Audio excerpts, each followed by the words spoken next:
പഹൽഗാമിൽ കൂട്ടക്കുരുതി നടത്തിയ ഒരു ഭീകരവാദിയെയും വെറുതെ വിടില്ലെന്ന് ആഭ്യന്തരമന്ത്രി അമിത് ഷാ. സൈന്യം ഭീകരർക്കായുള്ള തിരച്ചിൽ തുടരുകയാണ്. ഭീകരവാദത്തെ പിന്തുണയ്ക്കുന്നവരെയും നിയമത്തിന് മുമ്പിൽ കൊണ്ടുവരണമെന്ന് American state secretary Marco Rubio പറഞ്ഞു. ഹഫീസ് സയ്യിദ് അടക്കമുള്ള ഭീകരരെ പാക് സൈന്യം സുരക്ഷിത സ്ഥാനങ്ങളിലേക്ക് മാറ്റിയതായാണ് റിപ്പോർട്ടുകൾ. നാവികസേന ഇന്ന് അറബിക്കടലിൽ അഭ്യാസം നടത്തി. ഇരു നാവികസേനകളും മുഖാമുഖം നിൽക്കുകയാണ്. വ്യോമസേന നാളെ വ്യോമ അഭ്യാസ പ്രകടനം നടത്തുകയും ചെയ്യും. ഇന്നത്തെ ചർച്ചയിൽ major general retired Jacob Tharakan, മുൻ കേണൽ ഡിന്നി, അതുപോലെ തന്നെ ഡോക്ടർ ജി ഗോപകുമാർ, മുൻ കേന്ദ്ര സർവകലാശാല വൈസ് ചാൻസലറാണ്, ഡോക്ടർ ഫസൽ ഗഫൂർ MESന്റെ അധ്യക്ഷനാണ്, ഡോക്ടർ മോഹൻ വർഗീസ് നിരീക്ഷകൻ എന്നിവരും ചർച്ചയിൽ പങ്കെടുക്കുന്നു. ആദ്യം മേജർ ജനറൽ ജേക്കബ് തരകൻ, ഇപ്പോൾ രണ്ട് രാജ്യങ്ങളും തമ്മിലുള്ള ടെൻഷൻ പൂർവാധികം ശക്തിയായി തന്നെ നിലനിൽക്കുന്നു എന്നുള്ളതിനപ്പുറത്ത് ഡിപ്ലോമാറ്റിക്കായി സ്വീകരിച്ച നടപടികൾക്കപ്പുറത്ത് സൈനികമായ നടപടികളൊന്നും ഇതേവരെ സ്വീകരിച്ചിട്ടില്ല. അതേസമയം ഈ ഭീകരർക്ക് വേണ്ടിയുള്ള തെരച്ചിൽ ഇന്ത്യൻ കശ്മീരിൽ തുടരുന്നുണ്ട്. പാക് അധീന കശ്മീരിലെ തീവ്രവാദ കേന്ദ്രങ്ങൾ ഇന്ത്യ ഇതുവരെ ലക്ഷ്യമാക്കിയിട്ടില്ല. സൈന്യത്തിന് പൂർണ്ണാധികാരം നൽകാനാണ് ക്യാബിനറ്റ് കമ്മിറ്റി ഓൺ സെക്യൂരിറ്റീസ് തീരുമാനിച്ചിരിക്കുന്നത്.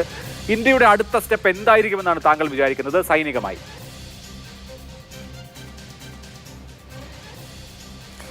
സൈനികമായിട്ടുള്ള നടപടികളെ പറ്റി കഴിഞ്ഞ ദിവസങ്ങളെല്ലാം നാം ചർച്ച ചെയ്യുന്നുണ്ടല്ലോ.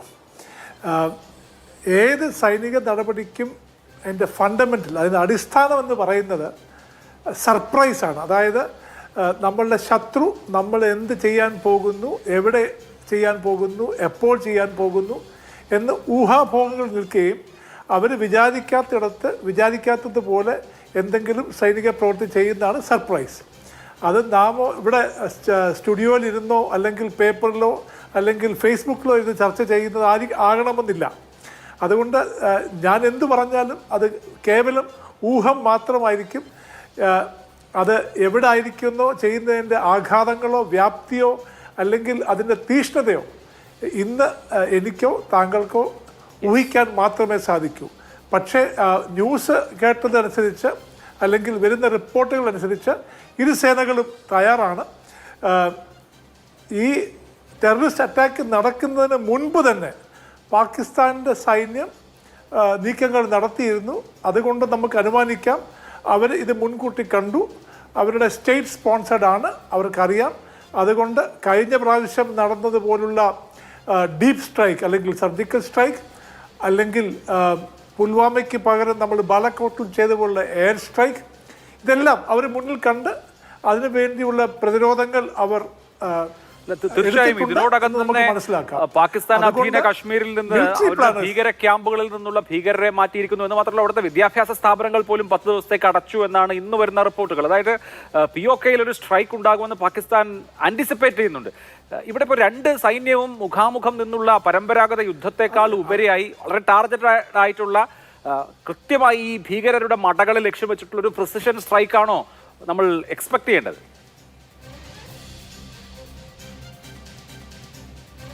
നമ്മൾ എന്ത് ചെയ്യും എന്ന് അവർ ഊഹിക്കുന്നു. അവരതനുസരിച്ച് അവർ ചെയ്യാനുള്ള കാര്യങ്ങൾ പ്രതിരോധിക്കാൻ വേണ്ടി അവർ ചെയ്യുന്നു. പക്ഷേ അവർ പ്രതിരോധിക്കാൻ വേണ്ടി ചെയ്യുന്നിടത്ത് നമ്മൾ അറ്റാക്ക് ചെയ്താൽ പിന്നെ സർപ്രൈസ് ഇല്ലല്ലോ. അതുകൊണ്ടാണ് ഞാൻ പറഞ്ഞത്, പ്രത്യേകിച്ച് ആദ്യമേ നമ്മൾക്ക് ഊറിയിലെ സംഭവം കഴിഞ്ഞപ്പോൾ പ്രധാനമന്ത്രി രാഷ്ട്രത്തോട് പറഞ്ഞു ഈ ചെയ്ത ഭീകരന്മാർക്ക് മറുപടി കൊടുക്കും, ഇനി മേലിൽ അവർ ചെയ്യാതിരിക്കത്തക്കവണ്ണം മറുപടി കൊടുക്കുമെന്ന് പറഞ്ഞു. അതിനുശേഷം നമുക്ക് പുൽവാമയിലൊരു സംഭവം ഉണ്ടായി.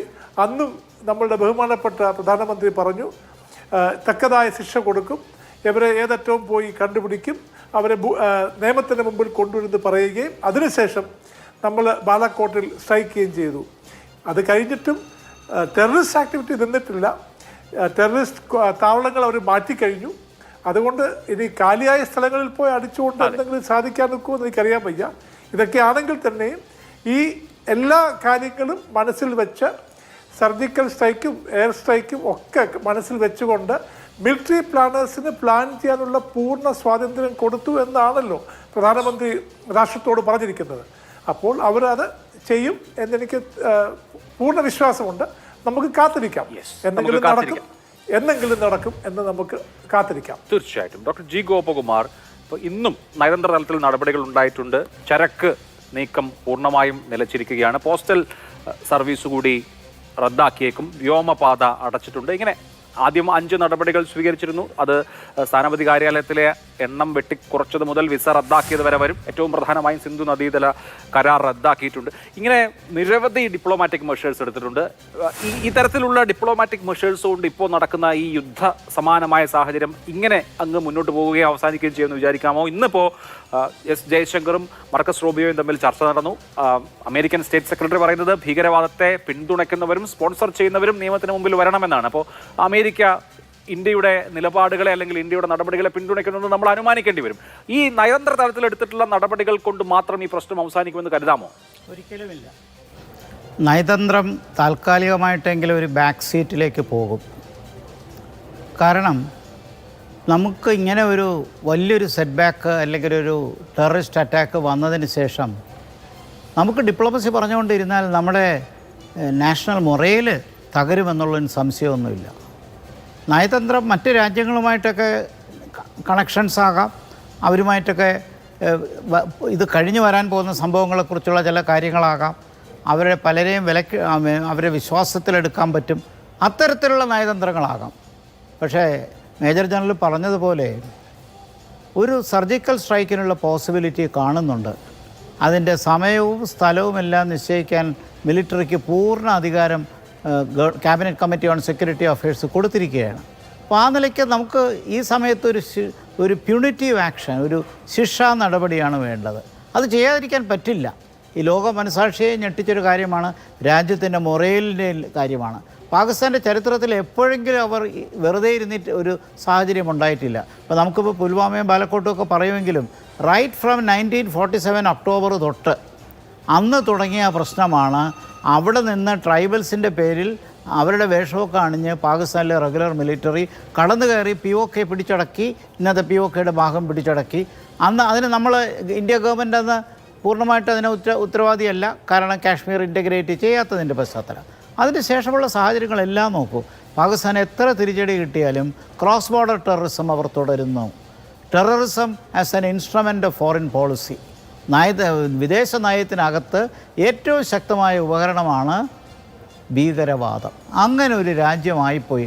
അവരുടെ ഡെപ്യൂട്ടി പ്രൈം മിനിസ്റ്റർ തന്നെ പറഞ്ഞു, ഞങ്ങൾ കഴിഞ്ഞ 30 വർഷമായി അമേരിക്കയ്ക്ക് വേണ്ടി നാണം കെട്ട തീവ്രവാദം ചെയ്തു എന്ന് പറയുമ്പോൾ ഈ രാജ്യത്തെക്കുറിച്ച് ഇനി എന്ത് പറയാനാണ്? അപ്പോൾ അങ്ങനെ ഒരു രാജ്യത്തെ നമ്മൾ മാറി നിന്ന് നമുക്ക് സമാധാനം പറഞ്ഞു നിൽക്കാൻ പറ്റില്ല. ഒരു ഡെഫിനറ്റ്ലി ഒരു അറ്റാക്ക് വരണം, അത് കൊടുക്കണം. അത് കൊടുക്കാതിരിക്കാൻ പറ്റില്ല.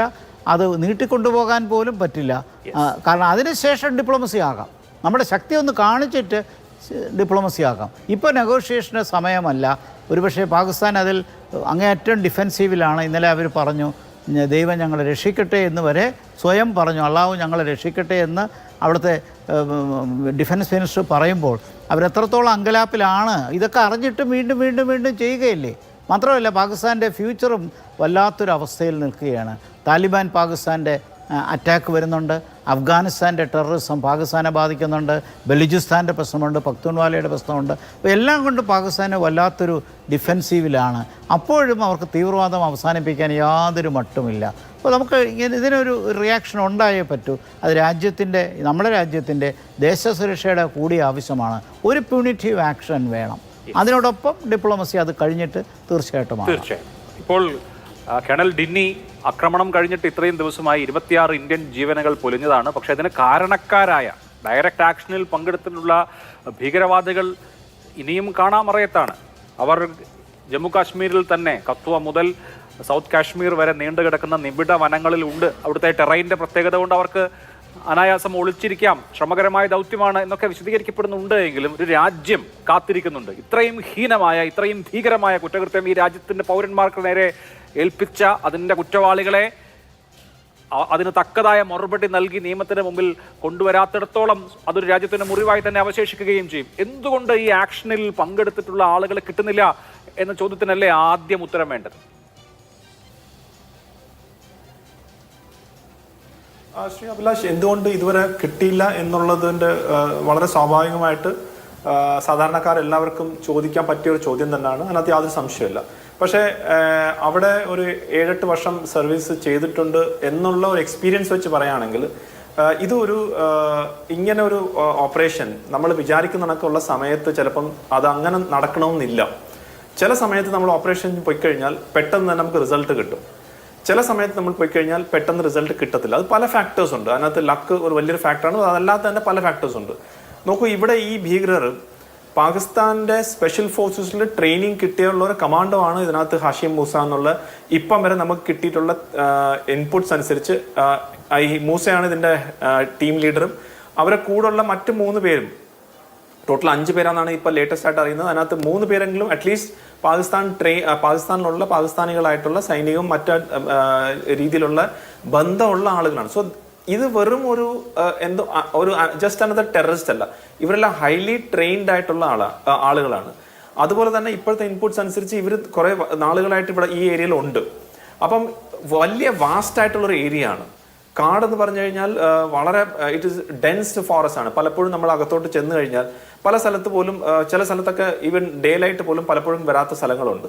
അപ്പൊ അത്രയും ഒരു വലിയൊരു ഏരിയയിൽ നമ്മളൊരു ഒരു സൂചിയെ തേടുന്ന കണക്കാണ് നമ്മൾ സാധാരണ രീതിയിൽ ഇങ്ങനെ പോകുമ്പോൾ നമ്മൾ ചെയ്യുക.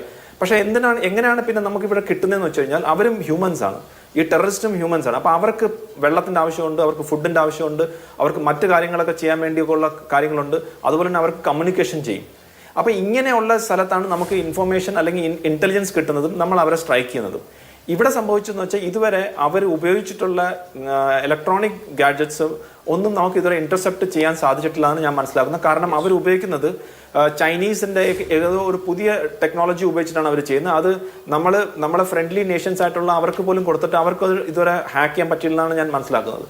അപ്പം അവിടെ ഈ സിഗ്നൽസ് അല്ലെങ്കിൽ ഇലക്ട്രോണിക് ഇന്റലിജൻസ് നമുക്ക് ഇതുവരെ വേണ്ട രീതിയിൽ കിട്ടിയിട്ടില്ല. രണ്ടാമതായിട്ട് അവർക്ക് വേണ്ടി കുറച്ച് പേരെങ്കിലും അവിടെ ഉണ്ട്, അവരെ ഹെൽപ്പ് ചെയ്യാനും മറ്റു കാര്യങ്ങളും. അവരിൽ നിന്നുള്ള ഇന്റലിജൻസ് ഇതുവരെ നമുക്ക് വന്നിട്ടില്ല. മൂന്നാമതായിട്ട് എനിക്ക് തോന്നുന്നു ഇപ്പോഴും ഈ ഏരിയയെ കുറിച്ച് അറിവുണ്ടായതുകൊണ്ട് അവർ മൾട്ടിപ്പിൾ ഹൈഡ് ഔട്ട്സിൽ തങ്ങുമായിരിക്കും. അതായത് ഒരു സ്ഥലത്ത് മാത്രമല്ല. അതുകൊണ്ടാണല്ലോ നമുക്ക് ഇടയ്ക്കിടയ്ക്ക് ഇൻപുട്സ് കിട്ടുന്നത് അവരെ നമ്മൾ ക്ലോസ് ഇൻ ചെയ്യുകയാണ്, അവരെ നമ്മൾ കോർഡൺ ചെയ്തു എന്നൊക്കെ പറഞ്ഞ്. അപ്പോൾ അവരും ഓൺ ദ മൂവ് ആണ്. അവർ ഒരു സ്ഥലത്ത് മാത്രം നിൽക്കുകയല്ല. അവർ ഒരു ദിവസം ഒരു സ്ഥലത്ത് 2-3 ദിവസം നിന്ന് അത് കഴിഞ്ഞിട്ട് വേറെ സ്ഥലത്ത് പോകും. അവർ ഈ നിൽക്കുന്ന കാടിൽ തുറന്ന പ്രദേശത്തല്ല, ഹൈഡ് ഔട്ട്സിലാണ്. ശ്രീ അഭിലാഷ്, പലപ്പോഴും നമ്മൾ തന്നെ ഓപ്പറേഷനിൽ പോകുമ്പോൾ ഈ ഹൈഡ് ഔട്ട്സിന്റെ പുറത്ത് നിന്നാൽ പോലും നമ്മൾ അതിന്റെ താഴെ ഹൈഡ് ഔട്ട് ഉണ്ടെന്ന് അറിയാൻ പറ്റത്തില്ല. അത്രയ്ക്ക് ക്യാമഫ്ലോജ് ചെയ്ത് അത്രയ്ക്ക് ആർക്കും കാണാൻ പറ്റാത്ത രീതിയിലേക്കാണ് അവർ ഹൈഡ് ഔട്ട് ഉണ്ടാക്കുന്നത്. അതിനകത്ത് എല്ലാ സാധനങ്ങളും ഉണ്ട്, എല്ലാ കാര്യങ്ങളും അവർ വെള്ളമുണ്ട്, ഫുഡുണ്ട്, ബാക്കിയുള്ള കാര്യങ്ങളൊക്കെ ചെയ്യാനൊക്കെ ഉള്ള കിടക്കാനൊക്കെ ഉള്ള സൗകര്യം ഉള്ള ഹൈഡ് ഔട്ട്സ് ആണ്. അപ്പൊ അങ്ങനെയുള്ള ഒരു സിസ്റ്റം ഉണ്ട്. അപ്പൊ അതുകൊണ്ട് കശ്മീരിൽ ഇതുപോലെ ടെററിസ്റ്റിനെ ഹണ്ട് ചെയ്യുന്നത് ആദ്യമായിട്ടല്ല. ഇപ്പൊ എന്റെ ബറ്റാലിയൻ തന്നെ എന്റെ സീനിയർ ആയിട്ടുള്ള ഓഫീസേഴ്സിന് വരെ കാഷ്വാലിറ്റി ഉണ്ടായ സമയത്ത് ഞങ്ങൾ പോകുന്നതിന് തൊട്ട് മുമ്പായിരുന്നു ഇത് നടന്നത്. അതായത് കൃത്യം 3 മാസം കഴിയുമ്പോൾ ഞങ്ങൾ പോകേണ്ടുള്ളതായിരുന്നു. 89ാം ദിവസമാണ് പിന്നെ ഞങ്ങൾക്ക് ആ ടെററിസ്റ്റിനെ ഞങ്ങൾക്ക് ന്യൂട്രലൈസ് ചെയ്യാൻ പറ്റിയത്. അപ്പം അത്രയും ദിവസം അത് ആ ടെററിസ്റ്റിന്റെ ലൈഫ് അത്ര കൊടുത്തിട്ടുണ്ടോ എന്ന് മാത്രമേ ഉള്ളൂ. കാരണം ഒരു ടെററിസ്റ്റും കശ്മീരിലെ ഒരു ടെററിസ്റ്റും ആരും റിട്ടയർഡ് ലൈഫ് ജീവിക്കാറില്ല. അവരെല്ലാവരും അവിടെ തീർക്കുകയാണ്. അവർ ചിലപ്പോൾ എക്സ്ഫിൽട്രേറ്റ് ചെയ്ത് പോകുന്ന അത് വേറെ കാര്യമാണ്. പക്ഷെ അത് കഴിഞ്ഞാൽ വീണ്ടും അവർ വരും. അവർ അവിടെ നിൽക്കത്തില്ല. ഇപ്പൊ പോയി കഴിഞ്ഞാൽ അവർക്ക് ഇത് അവരുടെ ഒരു രീതിയാണ്. അപ്പൊ ഈ ടെററിസ്റ്റ് ഇതുവരെ അങ്ങോട്ട് പോയിട്ടില്ല. പീർ പഞ്ചാൽ ക്രോസ് ചെയ്തിട്ടില്ലാണ് ഇതുവരെ നമ്മൾ അറിയുന്നത്. അപ്പൊ തീർച്ചയായിട്ടും വരും ദിവസങ്ങൾ നമുക്ക് കിട്ടും. കാരണം അത്രമാത്രം ഫോഴ്സസ് ഇവരെ ബാക്കിലുണ്ട്. ആർമി ഉണ്ട്, CRPF ഉണ്ട്, JK പോലീസ് ഉണ്ട്. JK പോലീസൊക്കെ വളരെ എഫിഷ്യന്റ് ആയിട്ടുള്ള പോലീസാണ്. അവർക്ക് ഇന്റലിജൻസ് കിട്ടുന്ന രീതിയുണ്ട്.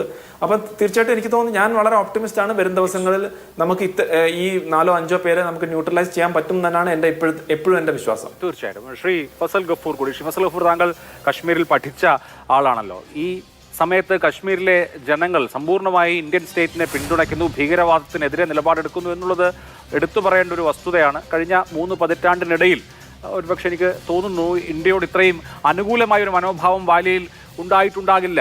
മുൻ അനുഭവങ്ങൾ എടുത്താൽ അത്രയും അനുകൂലമായ അവസരം അവിടെയുണ്ട്. സ്വാഭാവികമായി അതിൽ ദേശീയോദ്ഗ്രഥനത്തിൻ്റെ ഒരു വലിയ സാധ്യത അവിടെ നിൽക്കുന്നുണ്ട്. അത് ഒരു വശം. രണ്ടാമത്തേത്, ഈ ഭീകരവാദത്തെ പിന്തുണയ്ക്കുന്നവരെയും പിടിക്കാൻ അനുകൂലമായ ഒരു എക്കോസിസ്റ്റം കൂടി രൂപപ്പെട്ടു വരികയാണല്ലോ. അത് ഫലപ്രദമായി ഉപയോഗിക്കപ്പെടുന്നുണ്ടോ? എന്താണ് താങ്കൾക്ക് തോന്നുന്നത്? ഞാനൊരു അഭിപ്രായം പറയട്ടെ. ഞാൻ ശ്രീ ഗോപകുമാർ പറഞ്ഞതോടെ പൂർണ്ണമായിട്ട് ഞാൻ യോജിക്കുകയാണ്. ഇതിപ്പോൾ കുറേ കാലം ഇതിങ്ങനെ നടത്തിക്കൊണ്ടിരിക്കുന്നത്. ഇതിൻ്റെ പ്രത്യാഘാതങ്ങൾ എന്താണ് ഇന്ത്യയിൽ ഉണ്ടാകുന്നത് വെച്ചാൽ, അനാവശ്യമായിട്ടുള്ള വർഗീയ ചേരിതിരിവ് ഇന്ത്യയിൽ ഉണ്ടാക്കുക എന്ന ഉദ്ദേശം തന്നെയാണ് ഇതിലുള്ളത്. കാരണം ഇതിപ്പോൾ ബോംബെയിൽ നമ്മൾ അറ്റാക്ക് നടത്തി, മനസ്സിലായില്ലേ? വലിയൊരു അറ്റാക്കല്ലേ അവിടെ. ബൈ ബോട്ട് വഴിയൊക്കെ വന്നിട്ട് അത് പ്ലാൻ ചെയ്തിട്ടുള്ളൊരു അറ്റാക്ക് നടത്തി. പാർലമെൻറ്റിന് നേരെ അറ്റാക്ക് നടത്തി, അക്ഷർധാമിൽ അറ്റാക്ക് നടത്തി. അപ്പോൾ ഇതിൻ്റെ അർത്ഥം എന്താണെന്ന് വെച്ചിട്ടുണ്ടെങ്കിൽ പാകിസ്ഥാൻ നന്നാവാൻ പോകുന്നില്ല. അപ്പോൾ നമുക്ക് വേണ്ടത് ഇവിടെ ഇന്ദിരാഗാന്ധിയുടെ മാതിരത്തെ ഒരു ലീഡർഷിപ്പാണ് വേണ്ടത്. ഇന്ദിരാഗാന്ധിയെ പേരെടുത്ത് പറയുന്നത് ആ സമയത്ത് ഇന്ദിരാഗാന്ധിയാണ് നയിച്ചിരുന്നല്ലോ ഇന്ത്യയുടെ 1971 യുദ്ധം. അപ്പോൾ അതിൻ്റെ അർത്ഥം എന്താണെന്ന് വെച്ചാൽ ഇവിടെ ഞാനിപ്പോൾ അതിൻ്റെ ഉദ്ദേശം ഒരു ബ്ലിറ്റ്സ് ക്രീഗുമാതിരിയുള്ള ഒരു അറ്റാക്കൊന്നുമല്ല ഞാൻ ഉദ്ദേശിക്കുന്നത്. ഞാൻ പറയുന്നത് എന്താണെന്ന് വെച്ചാൽ നമുക്കൊരു ഇവരെ ഒറ്റക്ക് തുരത്തണം വെച്ചാൽ ഇവരുടെ യൂഷ്വലി ഇവർ വിഡ്രോ ചെയ്യുന്നത്, ഓഫ് കോഴ്സ് ഞാൻ ഈ മിലിറ്ററി എക്സ്പേർട്സ് ഉള്ളപ്പോൾ പറയുന്നത് ശരിയല്ലെങ്കിൽ കൂടി ഇവർ സാധാരണ വിഡ്രോ ചെയ്യുന്നത് നമ്മുടെ പാകിസ്ഥാൻ ഓക്യുപ്പൈഡ് കാശ്മീരിലോട്ടാണ്. ഈ പാകിസ്ഥാൻ ഓക്യുപ്പൈഡ് കാശ്മീരിലെ മുഖ്യ നഗരമായ മുസഫർബാദ്, അതായത് 80 കിലോമീറ്റർ ഉള്ളൂ ബോർഡറിൽ നിന്ന്. അതായത് നമ്മൾ ബോർഡർ സോപ്പോർ എടുക്കുകയാണെങ്കിൽ മനസ്സിലായി അവിടുന്ന് 80 കിലോമീറ്റർ ദൂരം മാത്രമേ ഉള്ളൂ. അപ്പോൾ അങ്ങനെയുള്ളൊരു സ്ഥലം മനസ്സിലായില്ലേ, ഇന്ത്യ ഒരു അറ്റാക്ക് നമ്മൾ ഇസ്രായേൽ നടത്തിയ മാതിരി ഒരു അറ്റാക്ക് നമ്മൾ സഡൻ നടത്തേണ്ടത് അത്യാവശ്യമാണ്. അല്ലെങ്കിൽ ഇതിങ്ങനെ പോയിക്കൊണ്ടേയിരിക്കും.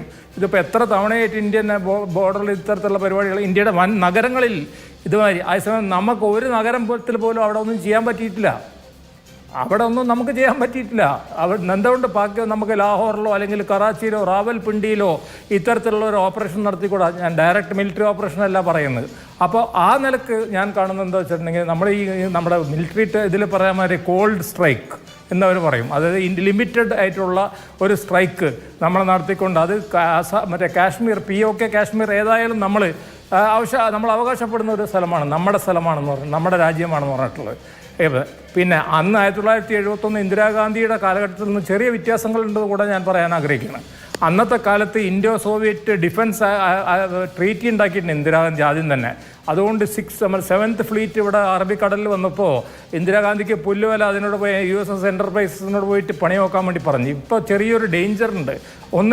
അന്ന് ന്യൂക്ലിയറിൽ ഇതേ 2 കൺട്രീസ് മുമ്പ് എൻ്റെ ഓർമ്മ ശരിയാണെന്ന് പോക്കാറാനൊന്നും നടന്നിട്ടില്ല. അപ്പോൾ ആ നിലക്ക് 2 രാജ്യങ്ങളിലും മനസ്സിലായില്ലേ ഇന്ന് ഈ ന്യൂക്ലിയർ ആയിട്ടുള്ള വെപ്പൺസ് ഏകദേശം തുല്യമായിട്ടുള്ള ലെവലിൽ തന്നെ വെപ്പൺസ് ഉള്ള ഒരു സ്ഥിതിയിൽ അതൊരു പ്രശ്നമുണ്ട്. രണ്ടാമത്തെ വലിയൊരു പ്രശ്നം ഈ സോവിയറ്റ് റഷ്യ നമ്മുടെ ബന്ധം കുറയുകയും നമ്മൾ ഇപ്പോഴും അവരുടെ മുകളിൽ ഡിപ്പെൻഡൻ്റ് ആയിട്ടിരിക്കുകയാണ് നമ്മുടെ എയർഫോഴ്സും മറ്റുള്ളതൊക്കെ. കാരണം അവരുടെ ഇപ്പോൾ ഏറ്റവും വലിയ നമ്മുടെ പ്ലെയിനുകൾ ഇപ്പോഴും മിഗും സുഖോയാണ് നമ്പറിൽ നമ്മൾ പെട്ടെന്ന് ഷിഫ്റ്റ് ചെയ്തിരിക്കണം ഫ്രാൻസിലെ മിറാഷിലോട്ടും അല്ലെങ്കിൽ മറ്റുള്ള പ്ലെയിനുകളിലോട്ടൊക്കെ. ഇവിടെ ഇപ്പോൾ അവരെ സംബന്ധിച്ചിടത്തോളം ചൈനയായിട്ട് വലിയൊരു ഉടമ്പടി ഉണ്ടാക്കിയിട്ടുണ്ട്. ചൈനയായിട്ടുള്ള ഉടമ്പടി ഉണ്ടാക്കിയിട്ട് ജോയിൻറ്റ് ഫൈറ്റർ JF-20 മനസ്സിലായി തണ്ടർ എന്ന് പറഞ്ഞിട്ടുള്ള എയർക്രാഫ്റ്റ്. എനിക്കറിഞ്ഞോട് അതിൻ്റെ കേപ്പബിലിറ്റീസൊക്കെ മിലിറ്ററിയിലുള്ള ആൾക്കാരോടൊന്ന് പറയും. പക്ഷേ അവർ സ്റ്റെൽത്ത് മനസ്സിലായി എന്ന് പറഞ്ഞിട്ടുള്ള ഇതും കൂടെ അവർ തയ്യാറാക്കി വെച്ചുകൊണ്ടിരിക്കുകയാണ് ചൈനയ്ക്ക് ഓൾറെഡി സ്റ്റെൽത്ത് എയർക്രാഫ്റ്റ് ഉണ്ട്. രണ്ടാമത്തെ കാര്യം അവർക്ക് എയർക്രാഫ്റ്റ് കാരിയറുകൾ അവർക്കുണ്ട്. അന്ന് നമുക്ക് എയർക്രാഫ്റ്റ് കാരിയറുള്ളൂ ഈ ഏരിയയിൽ. ഇന്ന് ചൈനയ്ക്ക് എയർക്രാഫ്റ്റ് കാരിയറില്ല. അതും വലിയ ഫ്യൂജിയാനും ലിയോണിനൊക്കെ വലിയ എയർക്രാഫ്റ്റ് കാരിയറുകളൊക്കെ ഉണ്ട്. അപ്പോൾ ഒരു സട്ടന്ന് പോയിട്ട് നമ്മളൊരു ഭയങ്കര വാർ സ്റ്റാർട്ട് ചെയ്താൽ ഇറ്റ് വിൽ ബി മിലിറ്ററി ടേംസിൽ പറഞ്ഞാൽ മ്യൂച്വലി അഷ്യൂർഡ് ഡിസ്ട്രക്ഷൻ ആയിരിക്കും. അതേസമയം നമ്മൾ ഒരു വലിയൊരു പുൽവാമമാരിയുള്ള ഒരു അറ്റാക്സ് ഒരു സ്ട്രൈക്ക് നടത്തണം. അത് നടത്തിയിട്ടില്ലെങ്കിൽ ഞാൻ വീണ്ടും ഗോപകുമാറിനെ പറയണേ, ഡിപ്ലോമസി ഒന്നും അവരായിട്ട് നടക്കൂലെന്നേ. അവർക്ക് അവിടെ ജനാധിപത്യം പോലും നടത്താൻ പറ്റാത്ത ഒരു രാജ്യത്തിനോട് പോയിട്ട് നമ്മൾ ഡിപ്ലോമസി സംസാരിച്ചിട്ട് എന്താ കാര്യം? അവസാനം ഞാൻ ജിന്നയുടെ വാക്കുകൾ കൂടി പറയാണ്. ജിന്ന എന്ന് പറഞ്ഞാൽ എന്താ പറയുക, പാർട്ടീഷൻ്റെ ടൈമിൽ I am ready to sacrifice the entire minority community in India to gain Pakistan for the Muslims എന്ന് പറഞ്ഞു. അപ്പോൾ അങ്ങനത്തെ ഒരു മൈൻഡ് സെറ്റുള്ള ഒരു രാജ്യത്തോട് പോയിട്ട് നമ്മൾ വലിയ ഡിപ്ലോമസി ഒന്നും നടത്തിയിട്ട് കാര്യമില്ല. അതാണ് ഒരു കാര്യം കൂടെ പറയണം. നമുക്കറിയാം വാജ്പേയിയുടെ സംജോത്ത എക്സ്പ്രസിന് ശേഷമാണ് കാർഗിൽ യുദ്ധം ഉണ്ടായത്. ആ സമയത്ത് തന്നെ കാർഗിൽ പ്രിപ്പറേഷൻ നടക്കണ്ടായിരുന്നു. യെസ്, ധാരാളം വിഷയങ്ങളുണ്ട്. പ്രധാനമന്ത്രി ഇപ്പോൾ തിരുവനന്തപുരത്ത് എത്തിയിട്ടുണ്ട്. അതിൻ്റെ വിശദാംശങ്ങളിലേക്ക് വരാം. അതിനു മുമ്പ് Shri major general Jacob Tharakan ഇവിടെ സൂചിപ്പിക്കുന്ന പ്രിസിഷൻ സ്ട്രൈക്ക് നമ്മളിപ്പോൾ പുതിയ യുദ്ധതന്ത്രങ്ങളിൽ കാണാറുണ്ട്. ഒരു വലിയ ഫുൾ ഫ്ലഡ്ജ്ഡ് വാർ എന്നുള്ളതിനപ്പുറത്ത് ഒക്ടോബർ 7 ശേഷം ഇസ്രയേൽ വളരെ ടാർഗറ്റഡ് ആയിട്ടുള്ള അറ്റാക്സ് നടത്തിയിട്ടുണ്ട്. അവർ ഇസ്മായിൽ ഹനിയെ കൊലപ്പെടുത്തിയത് ഇറാന്റെ തലസ്ഥാനത്ത് വെച്ചാണ്, ടെഹ്റാനിൽ വെച്ചാണ്. യഹിയ സിൻവർ കൊല്ലപ്പെട്ടു, നമുക്കറിയാം. അതുപോലെ തന്നെ ഹിസ്ബുള്ളയുടെ തലവൻ ഹസൻ നസറല്ല ലെബനനിൽ വെച്ച് തന്നെ കൊല്ലപ്പെട്ടു. വളരെ ടാർഗറ്റഡ് ആയിട്ട് ലക്ഷ്യവേദിയായിട്ടുള്ള ആക്രമണങ്ങൾ ഇസ്രായേൽ നടത്തുന്നത് കണ്ടു. ഞാൻ 2 പൊളിറ്റിക്കൽ കോൺട്രാസ്റ്റുകളെ ഒരുപോലെ ആക്കുകയോ താരതമ്യം ചെയ്യുകയോ അല്ല. പക്ഷേ ഈ ആധുനിക കാലത്ത് എങ്ങനെ കാര്യങ്ങൾ ഡീൽ ചെയ്യണമെന്നുള്ള ചില സംഭവങ്ങളുണ്ടല്ലോ. അപ്പോൾ അപ്പുറത്ത് ഹഫീസ് സയ്യിദ് എത്രയോ കാലമായി ഇന്ത്യ വിരുദ്ധ പ്രൊപ്പഗണ്ട നടത്തുകയും ആ തീവ്രവാദ നെറ്റ്വർക്കിൻ്റെ അധ്യക്ഷം വഹിക്കുകയും ചെയ്യുകയാണ്. അപ്പോൾ ഇന്ത്യയെ സംബന്ധിച്ച് ഹഫീസ് സയ്യിദിനെ പോലെ സൈഫുള്ള കസൂരിയെ പോലെയുള്ള ഭീകരവാദ നേതാക്കൾ പാകിസ്ഥാനിലെ ഹൈഡൌട്ടുകളിലുണ്ട്. അവർക്ക് പാകിസ്ഥാന്റെ സഹായം നിർലോഭം കിട്ടുന്നുണ്ട്. അവരുടെ ലൊക്കേഷൻ എവിടെ തുടങ്ങിയ കാര്യങ്ങൾ സ്വാഭാവികമായി മാറുന്നുണ്ടാവും. എങ്കിൽ പോലും കൃത്യമായി ഈ ഭീകരവാദത്തെ നയിക്കുന്ന ആളുകളുടെ തല പോകാതെ ഭീകരവാദം അവസാനിക്കില്ലല്ലോ. വെറുതെ ഒരു ആക്രമണം എന്നുള്ളതിനപ്പുറത്ത് വളരെ ടാർഗറ്റഡ് ആയിട്ടുള്ള ആക്രമണത്തിലേക്ക് ലോകം ഉറ്റുനോക്കിക്കൊണ്ടിരിക്കുകയല്ലേ. അതിന് സമാനമായ ഒരു സ്ട്രാറ്റജി പ്രതീക്ഷിക്കണോ?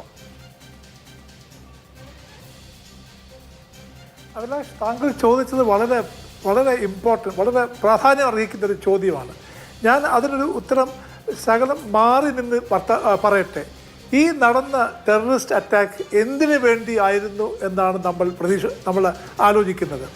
ഇത് കേവലം ഇവിടെ മതസ്പർദ്ധ ഉണ്ടാക്കാൻ വേണ്ടി മാത്രമല്ല, അതൊരു ടാർഗറ്റാണ്. പക്ഷേ അതിനുമപ്പുറം ഇന്ന് പാകിസ്ഥാൻ ആർമി പാകിസ്ഥാനിൽ അവരുടെ റെലവൻസ് കുറഞ്ഞിരിക്കുന്നത് കൊണ്ട് പാകിസ്ഥാൻ ആർമിക്ക് അവിടെ റെലവൻസ് ഇരിക്കുവാനും അവർക്കെതിരെയുള്ള ഒപ്പോസിഷൻ എതിർപ്പ് കുറയ്ക്കുവാനും വേണ്ടി ഏറ്റവും നല്ല മാർഗം ഇന്ത്യയുമായിട്ടൊരു കൈ കൊടുക്കുന്നതാണ്. അതിൽ അവർ ജയിച്ചാലും അവർ തോറ്റാലും അവർക്ക് നഷ്ടം വന്നാലും അവർക്ക് ലിമിറ്റഡ് വിജയം വന്നാലും അതെല്ലാം പാകിസ്ഥാൻ ആർമി ഡിഫൻസ് ഫോഴ്സസിൻ്റെ റെലവൻസ് അതിനുള്ള പാകിസ്ഥാനിൽ അത് കൂട്ടും. അതുകൊണ്ട് നമ്മുടെ പൊളിറ്റിക്കൽ എയിം ഈ എന്ത് ചെയ്താലും നമ്മുടെ പൊളിറ്റിക്കൽ എയിം ഓവറോൾ നോക്കുകയാണെങ്കിൽ പാകിസ്ഥാൻ ആർമിക്ക് പാകിസ്ഥാനിൽ ഉള്ള റെലവൻസ് കുറയ്ക്കുക, പാകിസ്ഥാനി സാധാരണ ആൾക്കാർക്ക് പാകിസ്ഥാൻ ആർമിയോടുള്ള ദേഷ്യം വളർത്തുക, അങ്ങനെ ഈ തലപ്പത്തിരിക്കുന്ന ആൾക്കാരെ താക്കുക. അതിൻ്റെ കൂടെ തന്നെ ഈ താങ്കൾ പറഞ്ഞതുപോലെ ടാർഗറ്റ് അറ്റാക്സ് വേണം. കാര്യം ഈ ഹഫീസ് സയ്യിദും അതുപോലെ ഇരിക്കുന്ന മറ്റ് ലഷ്കർ-എ തയ്യബയുടെ ആൾക്കാർ എല്ലാം തന്നെ ഒരാൾ ഒഴികെ പോലും എല്ലാവരും പാകിസ്ഥാൻ ആർമിയുടെ ചെലവിലും ആതിഥ്യത്തിലും കഴിയുന്നവരാണ്. അവരെല്ലാം ഈ പാകിസ്ഥാൻ ആർമിയുടെ അതിഥികളും അവർക്ക് പൈസ കിട്ടുന്നവരുമാണ്. അതുകൊണ്ട് പാകിസ്ഥാൻ ആർമിയെ ആദ്യമേ നിർവീര്യമാക്കണം. അതിൻ്റെ കൂടെ തന്നെ ഈ ആൾക്കാരെ നമ്മൾ ടാർഗറ്റ് ചെയ്യണം. എവരെ ടാർഗറ്റ് ചെയ്താൽ ടെററിസ്റ്റ് ലൈൻ നിൽക്കും. പക്ഷേ ആർമിയെ ടാർഗറ്റ് ചെയ്താൽ fountain head of terrorism in the world today, ലോകത്തെ ഭീകരതയുടെ ഫൗണ്ടൻ ഹെഡ് എന്ന് പറയുന്നത് പാകിസ്ഥാൻ ആർമിയാണ്. അതുകൊണ്ടാണ് ഞാൻ പറഞ്ഞത് നമ്മുടെ political aim, military aim Pakistan ആർമിയെ താക്കുന്നത്. അത് POK പിടിച്ചാകാം, അത് വേറെ ഏതെങ്കിലും സ്ഥലം പിടിച്ചാകാം. ഏതെങ്കിലും ടെറിട്ടോറിയൽ ഗെയിൻസ് നമുക്ക് കിട്ടുകയാണെങ്കിൽ പാകിസ്ഥാൻ ആർമിയുടെ നിലവാരം കുത്തനെ ഇടിയുമെന്നുള്ള ഒരു സംശയവും വേണ്ട. തീർച്ചയായിട്ടും. ഡോക്ടർ ഗോപകുമാർ, ഞാൻ നേരത്തെ ചോദിക്കാൻ ശ്രമിച്ച ചോദ്യം അന്താരാഷ്ട്ര പിന്തുണയെക്കുറിച്ചാണ്. ഇപ്പോൾ തുർക്കി ഒഴികെയുള്ള രാജ്യങ്ങളിലൊന്നും പാകിസ്ഥാൻ ഇതുവരെ തുറന്ന പിന്തുണയുമായി രംഗത്തെത്തിയില്ല. അന്താരാഷ്ട്ര സമൂഹം എങ്ങനെ നിൽക്കും? അന്താരാഷ്ട്ര മുഖം ഭാരതത്തിന് വളരെ അനുകൂലമായൊരു പശ്ചാത്തലത്തിലാണ്. അതിൻ്റെ കാരണം കോൾഡ് വാർ അവസാനിച്ചു എന്നുള്ളത് മാത്രമല്ല, ഇന്ന് ലോകത്തിലെ വളരെ ശ്രദ്ധിക്കപ്പെടുന്ന ഒരു സോഫ്റ്റ് പവറായി ലോകം ഇന്ത്യയെ അംഗീകരിച്ചു എന്നുള്ളതാണ്. നമ്മളെ ഗ്ലോബലൈസ്ഡ് എക്കോണമിയിൽ കോൺട്രിബ്യൂട്ട് ചെയ്തതിന് ശേഷം നമ്മുടെ സമ്പദ് വ്യവസ്ഥ വളർന്നു എന്ന് മാത്രമല്ല, ലോകത്തിന് നമുക്ക് അങ്ങോട്ട് സംഭാവന ചെയ്യാനും അതോടൊപ്പം ഇവിടെയുള്ള ശക്തമായൊരു മാർക്കറ്റ് ലോകരാജ്യങ്ങൾക്ക് തുറന്നു കൊടുത്തതുമെല്ലാം മറ്റ് രാജ്യങ്ങൾക്ക് നമ്മുടെ സമ്പ്രദായത്തെക്കുറിച്ചും ഇപ്പോഴത്തെ സിസ്റ്റത്തെക്കുറിച്ചും വലിയ അഭിപ്രായമുണ്ടായി. നോക്കൂ, ഇന്ന് ലോകത്തിലെ രണ്ടാമത്തെ മിഡിൽ ക്ലാസ് ജീവിക്കുന്ന രാജ്യമാണ് ഇന്ത്യ. അപ്പോൾ റഷ്യക്ക് താല്പര്യമുണ്ട്, അമേരിക്കയ്ക്ക് താല്പര്യമുണ്ട്, യൂറോപ്പിന് താല്പര്യമുണ്ട്, ഓസ്ട്രേലിയക്ക് താല്പര്യമുണ്ട്, ജപ്പാന് താല്പര്യമുണ്ട്. ഏത് പവർ ഗ്രൂപ്പ് എടുത്ത് നോക്കിയാലും ചൈന ഒഴികെ, താങ്കൾ ചൂണ്ടിക്കാണിച്ച പോലെ ടർക്കി ഒഴികെ, ചിലപ്പോൾ അസർബൈജാനെ പോലെ ഒരു ചെറിയ രാജ്യം, അതിനപ്പുറം പാകിസ്ഥാൻ ഒന്നും കിട്ടുന്നില്ല. കാരണം ബൈനറി ആകെ മാറിപ്പോയി. മറുവശത്ത് പാകിസ്ഥാൻ്റെ അവസ്ഥ വന്നിരിക്കുന്ന രീതി എന്താണ്? അവിടെ ഒരു സൊസൈറ്റി ഇല്ല, ഒരു പൊതുസമൂഹമില്ല. പൊതുസമൂഹം തകർക്കപ്പെട്ടിരിക്കുന്നു. പട്ടാളക്കാരാണ് കാര്യങ്ങൾ നിശ്ചയിക്കുന്നത്. മതമൗലികവാദികളുമായി ചേർന്ന് ഒരു സഖ്യമുണ്ടാക്കിയിരിക്കുന്ന ഒരു രാഷ്ട്രം. പ്രതിപക്ഷ നേതാവ് ഇമ്രാൻഖാനെ ജയിലിലിട്ടിരിക്കുന്നു. ആരെ നെഗോഷിയേറ്റ് ചെയ്യാൻ പോകും? അതുകൊണ്ട് അന്തർദേശീയ പിന്തുണ ഭാരതത്തിനുണ്ടാകും. പ്രത്യേകിച്ച് നമുക്കിപ്പോൾ ഒരു അടി കിട്ടിയിരിക്കുന്ന ഒരവസ്ഥയിൽ നമ്മൾ തിരിച്ച് റിയാക്ട് ചെയ്യുന്നതിന് ആരും ഒന്നും പറയില്ല. ഇന്ത്യയെ ഇന്ത്യക്ക് അതിനുള്ള എല്ലാ അവകാശമുണ്ട്. അതുകൊണ്ട് ലോക പിന്തുണ നമുക്ക് അനുകൂലമാണ്. ചൈന തന്നെ ടാക്റ്റിക്കലായിട്ട് പാകിസ്ഥാൻ്റെ അടുത്ത് നിൽക്കുന്നു. പ്രത്യേകിച്ച് കാശ്മീരിലെ പാകിസ്ഥാൻ ഓക്കുപ്പൈഡ് കാശ്മീരിൽ കൂടി ബെൽറ്റ് ആൻഡ് റോഡ് ഇനിഷ്യേറ്റീവ് പോകുന്നത് കൊണ്ട് ചൈനയ്ക്കത് പാകിസ്ഥാനെ തള്ളാൻ പറ്റത്തില്ല. പക്ഷേ തുറന്ന് ചൈനയ്ക്ക് ഇന്ത്യക്കെതിരെ നിൽക്കാനും പറ്റത്തില്ല. കാരണം അമേരിക്കയും ചൈനയും തമ്മിൽ ഏറ്റവും വലിയ സാമ്പത്തിക ശക്തികളാണ്, സൈനിക ശക്തികളാണ്. നമ്മൾ 4ാമത്തെ സൈനിക ശക്തിയാണ് ലോകത്തിലെ. അപ്പോൾ അമേരിക്കയും ചൈനയും തമ്മിലുള്ള കിടമത്സരത്തിൽ അമേരിക്കയ്ക്കും ഇന്ത്യയെ വേണം, ചൈനയ്ക്കും ഇന്ത്യയെ വേണം. അപ്പോൾ ഈ ഒരു പശ്ചാത്തലത്തിൽ ചൈന ഒരു ബ്ലണ്ടായിട്ട് പൂർണ്ണമായി ഒരു ഇന്ത്യ വിരുദ്ധ നിലപാട് എടുക്കുകയില്ല. പഴയതുപോലെ പാകിസ്ഥാനെ സപ്പോർട്ട് ചെയ്യുന്ന ആ നിലപാട്, കാരണം അവർക്ക് തന്നെ ചൈനയ്ക്കകത്ത് തന്നെ പ്രശ്നമുണ്ട്. യുഗുർ മേഖലയിൽ അവിടെയുള്ള തീവ്രവാദം വളരാനുള്ള സാഹചര്യം നിൽക്കുന്ന പശ്ചാത്തലത്തിൽ അതോടൊപ്പം അവിടെയുള്ള ചൈനീസ് ഹാൻസ് കമ്മ്യൂണിറ്റി ആൾക്കാരെ വളരെയധികം അവിടെ തീവ്രവാദികൾ ഉപദ്രവിച്ചിരിക്കുന്ന പശ്ചാത്തലത്തിൽ തീവ്രവാദത്തെ സപ്പോർട്ട് ചെയ്യാൻ ചൈനയ്ക്ക് കഴിയില്ല. അതുകൊണ്ട് പാകിസ്ഥാൻ്റെ അവസ്ഥ ലോകമെമ്പാടും അറിയാവുന്ന രീതിയിൽ മോശപ്പെട്ടു വന്നിരിക്കുകയാണ് അനുദിനം കഴിയുന്തോറും. അപ്പോൾ അതുകൊണ്ട് അങ്ങനെ ഇന്ത്യക്കെതിരെ ഒരു ചൈനയെ കൊണ്ട് നിർത്തുന്ന പാകിസ്ഥാൻ്റെ പഴയ അടവ് പഴയതുപോലെ വിജയിക്കത്തില്ല. ബാക്കി ടർക്കിയെക്കുറിച്ച് നമുക്ക് വലിയ പ്രതീക്ഷയില്ല. പക്ഷേ നമുക്ക് എവിടെയാണ് പ്രശ്നമുള്ളത്? യൂറോപ്യൻ യൂണിയൻ നമ്മുടെ ഉണ്ട്, ഗൾഫ് കോപ്പറേഷൻ കൗൺസിൽ നമ്മളോട് ഉണ്ട്, ഓർഗനൈസേഷൻ ഓഫ് ഇസ്ലാമിക് കൺട്രീസിലെ ബഹുഭൂരിപക്ഷം രാജ്യങ്ങൾ നമ്മളോടൊപ്പം. ഈ ഐക്യരാഷ്ട്രസഭ മാത്രമേ ദുർബലപ്പെട്ടിട്ടുള്ളൂ. G20 നമ്മുടെ കൂടെയുണ്ട്, ഓസ്ട്രേലിയ നമ്മുടെ കൂടെയുണ്ട്. അപ്പോൾ ചുരുക്കത്തിൽ നമുക്ക് ആ നിലയ്ക്ക് നമ്മൾ നയതന്ത്ര ബന്ധം ശക്തമായി തയ്യാറെടുത്ത് വച്ചിട്ടുണ്ട്. ഇപ്പോൾ നമ്മൾ എടുക്കാൻ പോകുന്ന നടപടി എന്ന് പറയുന്നത് ഡിറ്ററൻസ് ആണ്. ആ ഡിറ്ററൻസ് കൊണ്ട് ഉദ്ദേശിക്കുന്നത് നയതന്ത്രം അവിടെ നിൽക്കുമ്പോഴും നമുക്ക് ഒരു ശിക്ഷ കൊടുക്കാനുള്ള അവകാശം നമ്മുടെ കയ്യിലുണ്ട്. അത് കഴിഞ്ഞിട്ടേ ഡിപ്ലോമസി തുടങ്ങത്തുള്ളൂ പാകിസ്ഥാനുമായിട്ട്. അതാണ് അതിൻ്റെ അവസ്ഥ. തീർച്ചയായിട്ടും ശ്രീ കേണൽ ഡിന്നി നേരത്തെ പറഞ്ഞതുപോലെ ചൈനീസ് നിർമ്മിതമായ കമ്മ്യൂണിക്കേഷൻ ഡിവൈസുകളാണ് ഈ തീവ്രവാദികൾ ഉപയോഗിക്കുന്നത്. ഒരു തരത്തിലുള്ള ട്രേസും കിട്ടിയിട്ടില്ല എന്നുള്ളതാണ് കശ്മീരിൽ നിന്നുള്ള ഇതുവരെയുള്ള വിവരം. എന്ന് മാത്രമല്ല, ഇവർ ഉപയോഗിക്കുന്ന ആയുധങ്ങളും നോക്കൂ, M4 കർബൈൻ US കോമ്പാറ്റ് ഡിവിഷന്റെ അതേ ആയുധങ്ങളാണ്. ഒരു മണിക്കൂറിൽ ഏതാണ്ട് 900 റൗണ്ട്, ഒരു മിനിറ്റിൽ 900 റൗണ്ട് വെടിവെക്കാൻ കഴിയുന്ന തരത്തിലുള്ള ഏറ്റവും അത്യന്താധുനിക അമേരിക്കൻ ആയുധങ്ങൾ, ബുള്ളറ്റ് പ്രൂഫ് ജാക്കറ്റുകൾ. അങ്ങനെ ശരിക്കും പറഞ്ഞാൽ ഇത് തീവ്രവാദികളാണ് അല്ലെങ്കിൽ നോൺ സ്റ്റേറ്റ് ആക്ടേഴ്സ് ആണ് എന്ന് പറയുമ്പോഴും ശരിക്കും ഒരു മിനി സൈനിക യൂണിറ്റ് എന്ന് പറയാൻ കഴിയുന്ന വിധത്തിൽ സായുധവും ശക്തവുമാണ് ഈ തീവ്രവാദികൾ എന്നുള്ള കാര്യം കൂടി ഉണ്ടല്ലോ. അപ്പോൾ അതുകൂടി കണക്കിലെടുക്കുമ്പോൾ ഇവരുടെ കയ്യിലുള്ള അത്യന്താധുനിക ആയുധങ്ങളും ഇവർക്ക് കിട്ടിയിട്ടുള്ള മിലിറ്ററി ട്രെയിനിങ്, 2 വർഷമെങ്കിലും പാകിസ്ഥാൻ ആർമിയുടെ ട്രെയിനിങ് കിട്ടിയിട്ടുള്ളവരാകണം ഈ ടെററിസ്റ്റുകൾ എന്നുള്ളതാണ് ഇപ്പോഴുള്ള നിഗമനം. അതെത്രമാത്രം കൂടുതൽ ശ്രമകരമാക്കുന്നുണ്ട് ദൗത്യത്തെ?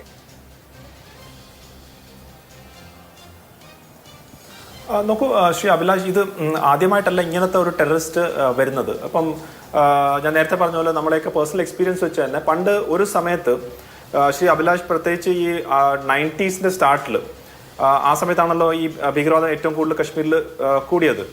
ആ സമയത്ത് ഭീകരവാദികൾ, അതായത് പാകിസ്ഥാനിൽ നിന്ന് വരുന്ന ഭീകരവാദികളിൽ AK-47 ഉണ്ടായിരുന്നു. നമ്മളതിൽ പലപ്പോഴും നമ്മുടെ സൈന്യത്തിന് അന്ന് AK-47 ഇല്ലായിരുന്നു. അപ്പം എനിക്ക് ഓർമ്മയുണ്ട്, നമ്മളൊക്കെ അവിടെ ചെല്ലുന്ന സമയത്ത് ഈ AK-47 ഭീകരവാദികളിൽ നിന്ന് പിടിച്ചെടുത്ത AK-47 നമ്മളത് വീണ്ടും ഉപയോഗിക്കുമായിരുന്നു. അവരെ അന്ന് ലേറ്റസ്റ്റ് മോട്ടോറോള റേഡിയോ സെറ്റ്സ് ഉണ്ടായിരുന്നു.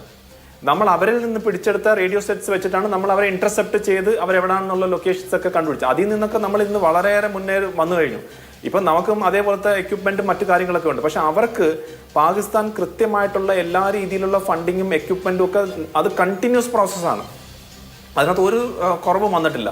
അപ്പം തീർച്ചയായിട്ടും അവരുടെ ടാക്ടിക്സിൽ, അവരുടെ ട്രെയിനിങ്ങിൽ, അവരുടെ എക്യുപ്മെന്റിൽ, അവർക്ക് കൊടുക്കുന്ന മോറൽ സപ്പോർട്ടിൽ, അവർക്ക് ഫണ്ടിങ്, അവരുടെ കമ്മ്യൂണിക്കേഷൻസ്, അവരുടെ ഇന്റലിജൻസ്, ഇതെല്ലാം കൃത്യമായിട്ട് പാകിസ്ഥാന്റെ ആ ആർമിക്ക് എങ്ങനെയാണോ കിട്ടുന്നത് അതേ രീതി തന്നെയാണ് ഈ പാകിസ്ഥാൻ സൈന്യത്തിനെയും കിട്ടുന്നത്. നമ്മളൊക്കെ നേരിട്ട് ഈ പാകിസ്ഥാൻ ഈ വരുന്ന ഭീകരവാദികളെ പിടിച്ചു കഴിഞ്ഞിട്ട് ഇന്റർഗേഷൻ ഒക്കെ ചെയ്തിട്ടുള്ള നമുക്കറിയാം, ഞാൻ ചെയ്തിട്ടുണ്ട്. അപ്പോൾ നമുക്കറിയാൻ പറ്റും എങ്ങനെയാണ് അവരെ കൃത്യമായിട്ട് ഒരു സൈനികനെ ട്രീറ്റ് ചെയ്യുന്ന പോലെ തന്നെയാണ് അവർ ട്രീറ്റ് ചെയ്യുന്നത്. അതിനെ ഒരു അസറ്റായിട്ട് എടുത്തിട്ട് ആണ് കൊണ്ടുവരുന്നത്. അതുകൊണ്ട് ഇപ്പോഴും നമ്മൾ ഇപ്പം ഈ ഒരു ടീം, അതായത് ഇപ്പം വന്നിട്ടുള്ളവരും അതേ രീതി തന്നെയാണ്, അതേ പാറ്റേൺ തന്നെയാണ് അവർ ഫോളോ ചെയ്യുന്നത്. അതുകൊണ്ട് വലിയ എനിക്ക് അതിശയമില്ല. പക്ഷേ തീർച്ചയായിട്ടും ഇതുപോലുള്ളൊരു കാര്യമാണ് നമ്മൾ ഇത്രയും നാളായിട്ട് ഫൈറ്റ് ചെയ്തുകൊണ്ടിരുന്നതെന്ന് ഇന്നാണ് ആക്ച്വലി പൊതുവേ എല്ലാവരുടെയും ഭാരതവും പ്രത്യേകിച്ച് കേരളത്തിലും ഒക്കെ നമ്മൾ അതിനെക്കുറിച്ച് ചർച്ച ചെയ്യുന്നത്. എനിക്ക് 1-2 കാര്യം കൂടെ പറയാനുള്ളത്, ഇപ്പം ഡോക്ടർ ഫസൽ ഗഫൂർ പറഞ്ഞ വളരെ എന്താ പറഞ്ഞ അദ്ദേഹം പറഞ്ഞ കാര്യം തന്നെയാണ് എനിക്കൊന്ന് ഭാരതത്തിലുള്ള എല്ലാവരും ആഗ്രഹിക്കുന്നത്. അതായത് നമ്മളൊരു വിസിബിൾ ആയിട്ട് ഒരു വലിയൊരു കൈനറ്റിക് ആക്ഷൻ അല്ലെങ്കിൽ വലിയൊരു സൈനിക നടപടിയിലേക്ക് പോകണം എന്നുള്ള. പക്ഷെ അതിനകത്താണ് നമ്മളൊരു ചെറിയൊരു കോഷൻ വേണമെന്ന് ഞാൻ പറയുന്നത്. കാരണം അതിനകത്ത് 2-3 ഇഷ്യൂസ് ഉണ്ട്. ഒന്ന്, ഇപ്പം നേരത്തെ ഗോമർ സാറും അതിനെക്കുറിച്ച് പറഞ്ഞു, നമ്മൾ ഭാരതം വേറെ ലെവലിലേക്കാണ് പോകുന്നത്. നമ്മൾ എക്കോണമി ആയിട്ട് നമ്മൾ വലിയ ഗ്രോ ചെയ്തുകൊണ്ടിരിക്കുന്ന ഒരു സമയമാണ്. പാകിസ്ഥാനെ സംബന്ധിച്ചോളം അവർ ഓൾറെഡി തകർന്ന് നടക്കുന്ന ഒരു രാജ്യമാണ്. ജനറൽ തരകൻ സാർ പറഞ്ഞ പോലെ അവിടുത്തെ സൈന്യം എങ്ങനെയെങ്കിലും ഒരു പ്രസക്തി കിട്ടാൻ വേണ്ടിയുള്ള ഒരു ശ്രമമാണ്. അപ്പം നമ്മൾ ഇപ്പം ചെയ്യേണ്ടതെന്ന് വെച്ച് കഴിഞ്ഞാൽ ഡെഫിനറ്റ് ആയിട്ട് ഒരു വിസിബിൾ ആയിട്ടുള്ള ഒരു ആക്ഷൻ അത് അനിവാര്യമാണ്. അതിനകത്ത് യാതൊരു സംശയമില്ല. അതൊരു നീതി നടപ്പാക്കാൻ എന്നുള്ള രീതിയിലേക്ക് ഒരു വിസിബിൾ ആയിട്ടുള്ള ഒരു ആക്ഷൻ വേണം. പക്ഷെ ആ വിസിബിൾ ആയിട്ടുള്ള ആക്ഷൻ അത് ഒരു ഫുൾ സ്കെയിൽ യുദ്ധത്തിലേക്ക് പോകരുതെന്നുള്ളത് നമ്മളെയും കൂടെ താല്പര്യമാണ്. അവിടാണ് എനിക്ക് തോന്നുന്നത് ഡിപ്ലോമസി വരാൻ പോകുന്നത്. നമ്മളിപ്പോൾ നേരത്തെ പറഞ്ഞ പോലെ എവിടാണ് ഇപ്പം നമ്മൾ ഡിപ്ലോമസിയുടെ ആവശ്യമില്ല, കറക്റ്റാണ്. പക്ഷെ നമ്മളൊരു സ്ട്രൈക്ക് ചെയ്ത് കഴിഞ്ഞാൽ പിന്നീട് US പോലുള്ള ഒരു കൺട്രി പറയുകയാണ് പാകിസ്ഥാൻ അടുത്ത്, നിങ്ങൾ ഇനി ഒരു കാര്യം തിരിച്ചൊന്നും ചെയ്യേണ്ട, അല്ലെങ്കിൽ നിങ്ങൾ ചെയ്തു കഴിഞ്ഞാൽ അതിന് വലിയ രീതിയിലുള്ള തിരിച്ചടി വരും എന്നുള്ള രീതിയിൽ അവിടാണ് US പ്രഷറും റഷ്യൻ പ്രഷറും ഒക്കെ വന്നു കഴിഞ്ഞാൽ അത് അവിടെ കൊണ്ട് തീരും. പിന്നെ ലോങ് ടേം ആയിട്ട് ചെയ്യുന്ന കാര്യമാണ് ഈ പാകിസ്ഥാൻ സൈന്യത്തിനെ ഇല്ലാതാക്കുക എന്നുള്ളത്. അതിനകത്ത് ഓൾറെഡി അത് തുടങ്ങി കഴിഞ്ഞാണ് ഞാൻ വിശ്വസിക്കുന്നത്. ബലൂചിസ്ഥാനിൽ നിരന്തരമായിട്ട് തിരിച്ചടി കിട്ടിക്കൊണ്ടിരിക്കുകയാണ്. തെഹരീക്കെ താലിബാൻ പാകിസ്ഥാനിൽ നിന്ന് നിരന്തരമായിട്ട് തിരിച്ചടി കിട്ടിക്കൊണ്ടിരിക്കുകയാണ്. അഫ്ഗാൻ താലിബാനിൽ നിന്ന് നിരന്തരമായിട്ട് തിരിച്ചടി കിട്ടിക്കൊണ്ടിരിക്കുകയാണ്. അപ്പൊ അങ്ങനെ വരുമ്പം ഇവരൊരു പട്ടാള ഭരണത്തിലേക്ക് കൂടി പോകാനുള്ള സാധ്യത നമ്മൾ കാണണം. ഇപ്പൊ എനിക്ക് തോന്നുന്നു ജനറൽ ആസിഫ് മുനീറിന്റെ ഒരു എയിം ഒരു പട്ടാള ഭരണത്തിലേക്ക് പോകാനുള്ള, കാരണം നമ്മൾ ഇവരുടെ മുൻകാല ട്രാക്ക് റെക്കോർഡ് നോക്കി കഴിഞ്ഞാൽ അതാണ് സൂചന നൽകുന്നത്. ഇന്ന് ജനറൽ അസീം മലിക്കിനെ DG ISIനെ പിടിച്ച് അവർ NSA ആക്കിയിട്ടുണ്ട്. അപ്പൊ അത് ഒരു അസാധാരണമായിട്ടുള്ള ഒരു കാര്യം. 2 ഇമ്പോർട്ടന്റ് പവർഫുൾ ആയിട്ടുള്ള അപ്പോയിന്റ്മെന്റ് പാകിസ്ഥാനിൽ ഒരു സൈനികനാണ് അത് എടുക്കുന്നത്, NSAയും ആൻഡ് DG ISI. അപ്പൊ ഇതെല്ലാം സൂചന നൽകുന്നത് പാകിസ്ഥാൻ പട്ടാളം വീണ്ടും ഒരു ഭരണത്തിലേക്ക് വരാനുള്ള ഒരു രീതി ആണോ എന്നുള്ളത് നമുക്ക് നോക്കാം. അങ്ങനെയാണെങ്കിൽ അവർക്ക് അവിടെ വീണ്ടും തിരിച്ചടി കിട്ടും.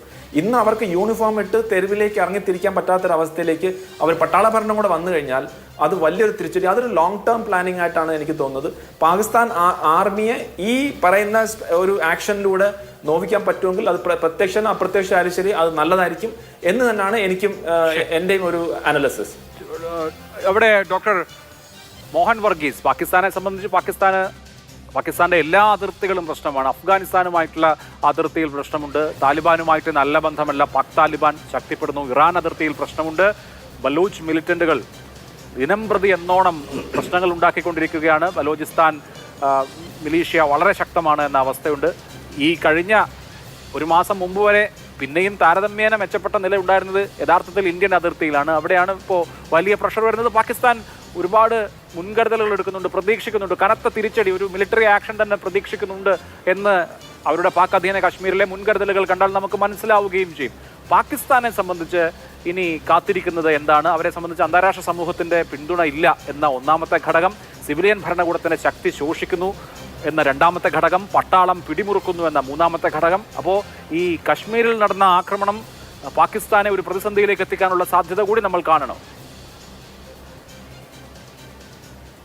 100% പാകിസ്ഥാൻ പ്രതിസന്ധിയിലേക്ക് എത്തിക്കുന്നു എന്നല്ല, പൂർണ്ണമായും പ്രതിസന്ധിയിൽപ്പെട്ട് ഉടലുകയാണ് പാകിസ്ഥാൻ. ഒന്ന്, Pakistan is getting sandwiched between Afghanistan and India. Afghanistan മുൻകാലത്തെ താലിബാൻ ഭരണകൂടവുമായി സൗമ്യമായ ഒരു നിലപാടായിരുന്നു പാകിസ്ഥാൻ ഉണ്ടായിരുന്നത്. ഇപ്പോഴങ്ങനെയല്ല. അഫ്ഗാൻ താലിബാനും പാക് താലിബാനും ചേർന്നുകൊണ്ട് പാകിസ്ഥാൻ എന്ന രാഷ്ട്രത്തിന് ഉണ്ടാക്കുന്ന സുരക്ഷാ ഭീഷണി ചില്ലറയല്ല. അത് ജിയോ പൊളിറ്റിക്കൽ ആംഗിൾ. 2, നയതന്ത്രപരമായി ഇന്ത്യയുടെ ഒരു ഡിപ്ലോമാറ്റിക് ബ്ലിറ്റ്സ് ക്രീഗ് എന്ന് വേണമെങ്കിൽ പറയാം. കഴിഞ്ഞ ഒരാഴ്ചയായി ഭാരതം വിദേശ രാജ്യങ്ങളെ പരമാവധി കൂടെ നിർത്തുന്ന സൈനികമായി ഒരു സഹായം എന്നല്ല ഉദ്ദേശിക്കുന്നത് കേട്ടോ. പാകിസ്ഥാൻ ഈ വിഷയം ഇന്റർനാഷണലൈസ് ചെയ്യും എന്ന ഒരു തിരിച്ചറിവ് ഭാരതത്തിനുണ്ട്. പ്രത്യേകിച്ച് ജലം ഉൾപ്പെടെയുള്ള കാര്യങ്ങളുടെ ഒഴുക്ക് നിയന്ത്രിക്കുമ്പോൾ ആ വിഷയം വൈകാരികമായി കണ്ടുകൊണ്ട് UN മനുഷ്യാവകാശ കൗൺസിലും യുണൈറ്റഡ് നേഷൻസിന്റെ മറ്റ് സഭകളിലും ജനറൽ അസംബ്ലിയിലും സെക്യൂരിറ്റി കൗൺസിലും എല്ലാം തന്നെ വിഷയം എത്താനുള്ള സാധ്യത മുന്നിൽ കാണുന്നുണ്ട്. അതുകൊണ്ട് നയതന്ത്രപരമായ ഒരു സുരക്ഷ, അല്ലെങ്കിൽ ഈ രാജ്യങ്ങൾ പരമാവധി ഇന്ത്യയെ വിമർശിക്കുന്ന ഒരു പ്രമേയം പാകിസ്ഥാൻ കൊണ്ടുവരികയാണെങ്കിൽ, അല്ലെങ്കിൽ പാകിസ്ഥാനെ അനുകൂലിക്കുന്ന ടർക്കിയോ ഏതെങ്കിലും രാജ്യമോ കൊണ്ടുവരികയാണെങ്കിൽ അതിനുള്ള കവചം ഒരുക്കുന്ന ഒരു തിരക്കിലാണ്. അല്ലാതെ സൈനികമായി ഏതെങ്കിലും ഒരു രാജ്യം പാകിസ്ഥാന്റെ സഹായത്തിനെത്തും അല്ലെങ്കിൽ ഇന്ത്യ സഹായത്തിനെത്തും എന്ന് പ്രതീക്ഷിക്കുന്നില്ല. ആ ഒരു രീതിയിൽ തുർക്കി പോലും നേരിട്ട് പാകിസ്ഥാന് സൈനികമായി സഹായം കൊടുക്കുമെന്ന് കരുതാനാവില്ല. കഴിഞ്ഞ ദിവസം തുർക്കിയുടെ വിമാനങ്ങൾ കറാച്ചിയിലും ഇസ്ലാമാബാദിലും ഇറങ്ങിയതായി റിപ്പോർട്ടുകൾ ഉണ്ടായിരുന്നു. പക്ഷേ അത് റീഫ്യൂവലിങ്ങിന് വേണ്ടി ഇറങ്ങിയതാണ് എന്ന് തുർക്കിയുടെ പ്രസിഡന്റ് എർദോഗാൻ പറഞ്ഞപ്പോൾ അക്കാര്യത്തിലൊരു ക്ലാരിഫിക്കേഷൻ ഉണ്ട്. പക്ഷേ ടർക്കിക്ക് ഒരു മോഹമുണ്ട്, ഇസ്ലാമിക രാജ്യങ്ങളുടെ തലപ്പത്ത് വരണം. ഏതെങ്കിലും ഒരു ഇസ്ലാമിക രാജ്യത്തെ ആക്രമിക്കുകയാണെങ്കിൽ, മറ്റൊരു രാജ്യം ആക്രമിക്കുകയാണെങ്കിൽ, അനിസ്ലാമിക രാജ്യം ആക്രമിക്കുകയാണെങ്കിൽ അതിൻ്റെ രക്ഷയ്ക്ക് വേണ്ടി ടർക്കി എത്തും എന്നൊരു ഡോക്ടറിൻ ഉണ്ട് അവർക്ക്. അപ്പം ആ രീതിയിൽ നേരിട്ടൊന്നുമല്ല എത്തുന്നത്. ഇതൊരു തരത്തിൽ ധാർമ്മിക പിന്തുണ മാത്രമാണ്. പാകിസ്ഥാൻ ആക്രമിക്കപ്പെടുന്നു, ഒരുപക്ഷെ മിസ്ഇൻഫർമേഷൻ ക്യാമ്പയിൻ്റെ ഇരയായി മാറുന്നു. ഇരവാദം ഉയർത്തുമ്പോൾ അതിനെ പരസ്യമായി പിന്തുണയ്ക്കാൻ അധികം രാജ്യങ്ങൾ ഉണ്ടാവില്ല. അതുപോലെ അറബ് ലീഗിലെ രാജ്യങ്ങൾ, ഇസ്ലാമിക് ഓർഗനൈസേഷൻ ഇസ്ലാമിക് സ്റ്റേറ്റ്സിലെ രാജ്യങ്ങൾ, അതുപോലെ ഈ വെസ്റ്റ് ഏഷ്യയിലെ ഗൾഫ് കോഓപ്പറേഷൻ കൗൺസിലിലെ രാജ്യങ്ങൾ, ഇതൊക്കെയാണ് സ്വാഭാവികമായി എത്തുമെന്ന് കരുതപ്പെടുന്ന രാജ്യങ്ങൾ. അവരെ പാകിസ്ഥാന് വേണ്ടി ഓപ്പണായി രംഗത്ത് വന്നില്ല എങ്കിലും ഒരുപക്ഷെ അവരെ ന്യൂട്രലൈസ് ചെയ്യാൻ ഇതുവരെയുള്ള ഭാരതത്തിന്റെ നയതന്ത്രത്തിന് കഴിഞ്ഞു. ഇനി നോക്കൂ, ഇനിയാണ് യഥാർത്ഥമായ ഒരു പ്രതിസന്ധി വരുന്നത്. ഇവിടെ ഇന്ത്യ ഹാസ് ടു റെസ്പോണ്ട്. അതൊരു ജനങ്ങളുടെ വികാരമാണ്. അത് നമ്മുടെ ആർമിയെ, പൊളിറ്റിക്കൽ ലീഡർഷിപ്പ് അറിയിച്ചു കഴിഞ്ഞു. രാജ്യം ഒരു തിരിച്ചടി നൽകാൻ ആഗ്രഹിക്കുന്നു. പഹൽഗാമിന് ഒരു തിരിച്ചടി നൽകാൻ ആഗ്രഹിക്കുന്നു. തിരിച്ചടി എന്ന് പറയുമ്പോൾ അത് ഡിപ്ലോമാറ്റിക് തിരിച്ചടികളെ തിരിച്ചടിയായി ജനം കരുതില്ല. അതുകൊണ്ട് ഇന്ത്യയിലെ ജനങ്ങൾക്കുൾപ്പെടെ ആഗ്രഹമുണ്ട് എന്ന് പൊളിറ്റിക്കൽ ലീഡർഷിപ്പ് പറയുന്നു. ന്യായമായ പ്രതീകാത്മകമായ ഒരു തിരിച്ചടി ഉണ്ടാകണം. അങ്ങനെയെങ്കിൽ ടാർഗറ്റ് ചെയ്യാൻ പോകുന്ന ലക്ഷ്യങ്ങൾ ഇപ്രാവശ്യം മുൻകാലങ്ങളിൽ നിന്നും വിഭിന്നമായിരിക്കാനാണ് സാധ്യത. ചുൻ ചുൻകർ മാരേഗ എന്ന രീതിയിൽ ആഭ്യന്തരമന്ത്രി അമിത്ഷാ പറഞ്ഞത്, തിരഞ്ഞു പിടിച്ച് പാകിസ്ഥാൻ ആരാണോ ഇന്ത്യക്കെതിരെയുള്ള നീക്കങ്ങൾക്ക് ചുക്കാൻ പിടിക്കുന്നത്, നേരിട്ട് രംഗത്ത് വരുന്നവരല്ല, അവരുടെ പിന്നിൽ പ്രവർത്തിക്കുന്നത്, അവരെ അവരുടെ മടയിൽ ചെന്ന് ആക്രമിക്കും എന്ന ഒരു സന്ദേശമാണ്. അത് കുറച്ചു കാലമായി ഇന്ത്യയുടെ ഒരു നയംമാറ്റം നമ്മൾ കണ്ടു. വിദേശ രാജ്യങ്ങൾ, ഹർദീപ് സിംഗ് നിജ്ജാറിന്റെ വധം കാനഡയിൽ വെച്ച് നടക്കുന്നു. അത് വലിയ വിവാദമുണ്ടാക്കി. നയതന്ത്ര ബന്ധങ്ങളിൽ, ഇന്ത്യ കാനഡ ബന്ധങ്ങളിൽ വലിയ വിള്ളലുകൾ പോലും ഉണ്ടാക്കി. പക്ഷേ India has A policy now. അതായത് ഇസ്രായേലൊക്കെ മുൻകാലങ്ങളിൽ ചെയ്തിരുന്നത് പോലെ മറ്റൊരു രാജ്യത്ത് കടന്നു ചെന്ന് ഭാരതം തേടിക്കൊണ്ടിരുന്ന ആളുകളെ വിട്ടുതരാൻ, തീവ്രവാദികളെ വിട്ടുകിട്ടിയില്ലെങ്കിൽ അവരെ ആക്രമിക്കും. അങ്ങനെയെങ്കിൽ പാകിസ്ഥാനിൽ കഴിഞ്ഞ ഒരു വർഷത്തിനിടയിൽ 10-ലധികം ഇന്ത്യ തേടിയിരുന്ന ഭീകരരെ പാകിസ്ഥാന്റെ മണ്ണിൽ വകവരുത്താൻ അതിനുള്ളിൽ നിന്നുകൊണ്ട് തന്നെ ചില സംഘങ്ങൾക്ക് കഴിഞ്ഞു. അവർക്കൊരു ഇന്ത്യ അനുകൂല ബന്ധം വേണമെങ്കിൽ ആരോപിക്കാം. അപ്പൊ ഇന്ത്യയുടെ നയം മാറിക്കഴിഞ്ഞു. അങ്ങനെയെങ്കിൽ ടാർഗറ്റ് ചെയ്യാൻ പോകുന്ന ശ്രീ അഭിലാഷ്, ടാർഗറ്റ് ചെയ്യാൻ പോകുന്ന സ്ഥലം എന്ന് പറയുന്നത് തീവ്രവാദ ക്യാമ്പുകൾ മാത്രമായിരിക്കില്ല. അതുകൊണ്ടാണ് ഹഫീസ് അസദിനെയും അതുപോലെ മറ്റ് ഭീകര നേതാക്കളെ രാമായണം അവർ മാറ്റിയത്. അതുകൊണ്ടാണ് ഇപ്പോൾ വരാൻ പോകുന്ന ആർമിയുടെ ഉന്നത തലത്തിലുള്ള ആളുകളെ ഉൾപ്പെടെ ടാർഗറ്റ് ചെയ്യാനും ആർമി ക്വാർട്ടേഴ്സിൽ ഉൾപ്പെടെ ഒരു പക്ഷേ ആക്രമണം നടത്താനുമുള്ള സാധ്യത മുന്നിൽ കണ്ടുകൊണ്ട് ആ രീതിയിലുള്ള നീക്കങ്ങളാണ്. ഒരു സർജിക്കൽ സ്ട്രൈക്കിന് മറ്റൊരു തലം ഒരുപക്ഷെ ഉണ്ടാകാനുള്ള സാധ്യതയാണ്. അതോടൊപ്പം തന്നെ ചേർത്ത് വായിക്കേണ്ട കാര്യമാണ്, ഒരു നേവൽ ബ്ലോക്കേഡിലേക്ക് പാകിസ്ഥാനെ കൊണ്ടെത്തിക്കും എന്ന രീതിയിലാണ് ഈ വടക്കൻ അറേബ്യൻ സീയിലെ നേവൽ ബിൽഡപ്പ് കാട്ടുന്നത്.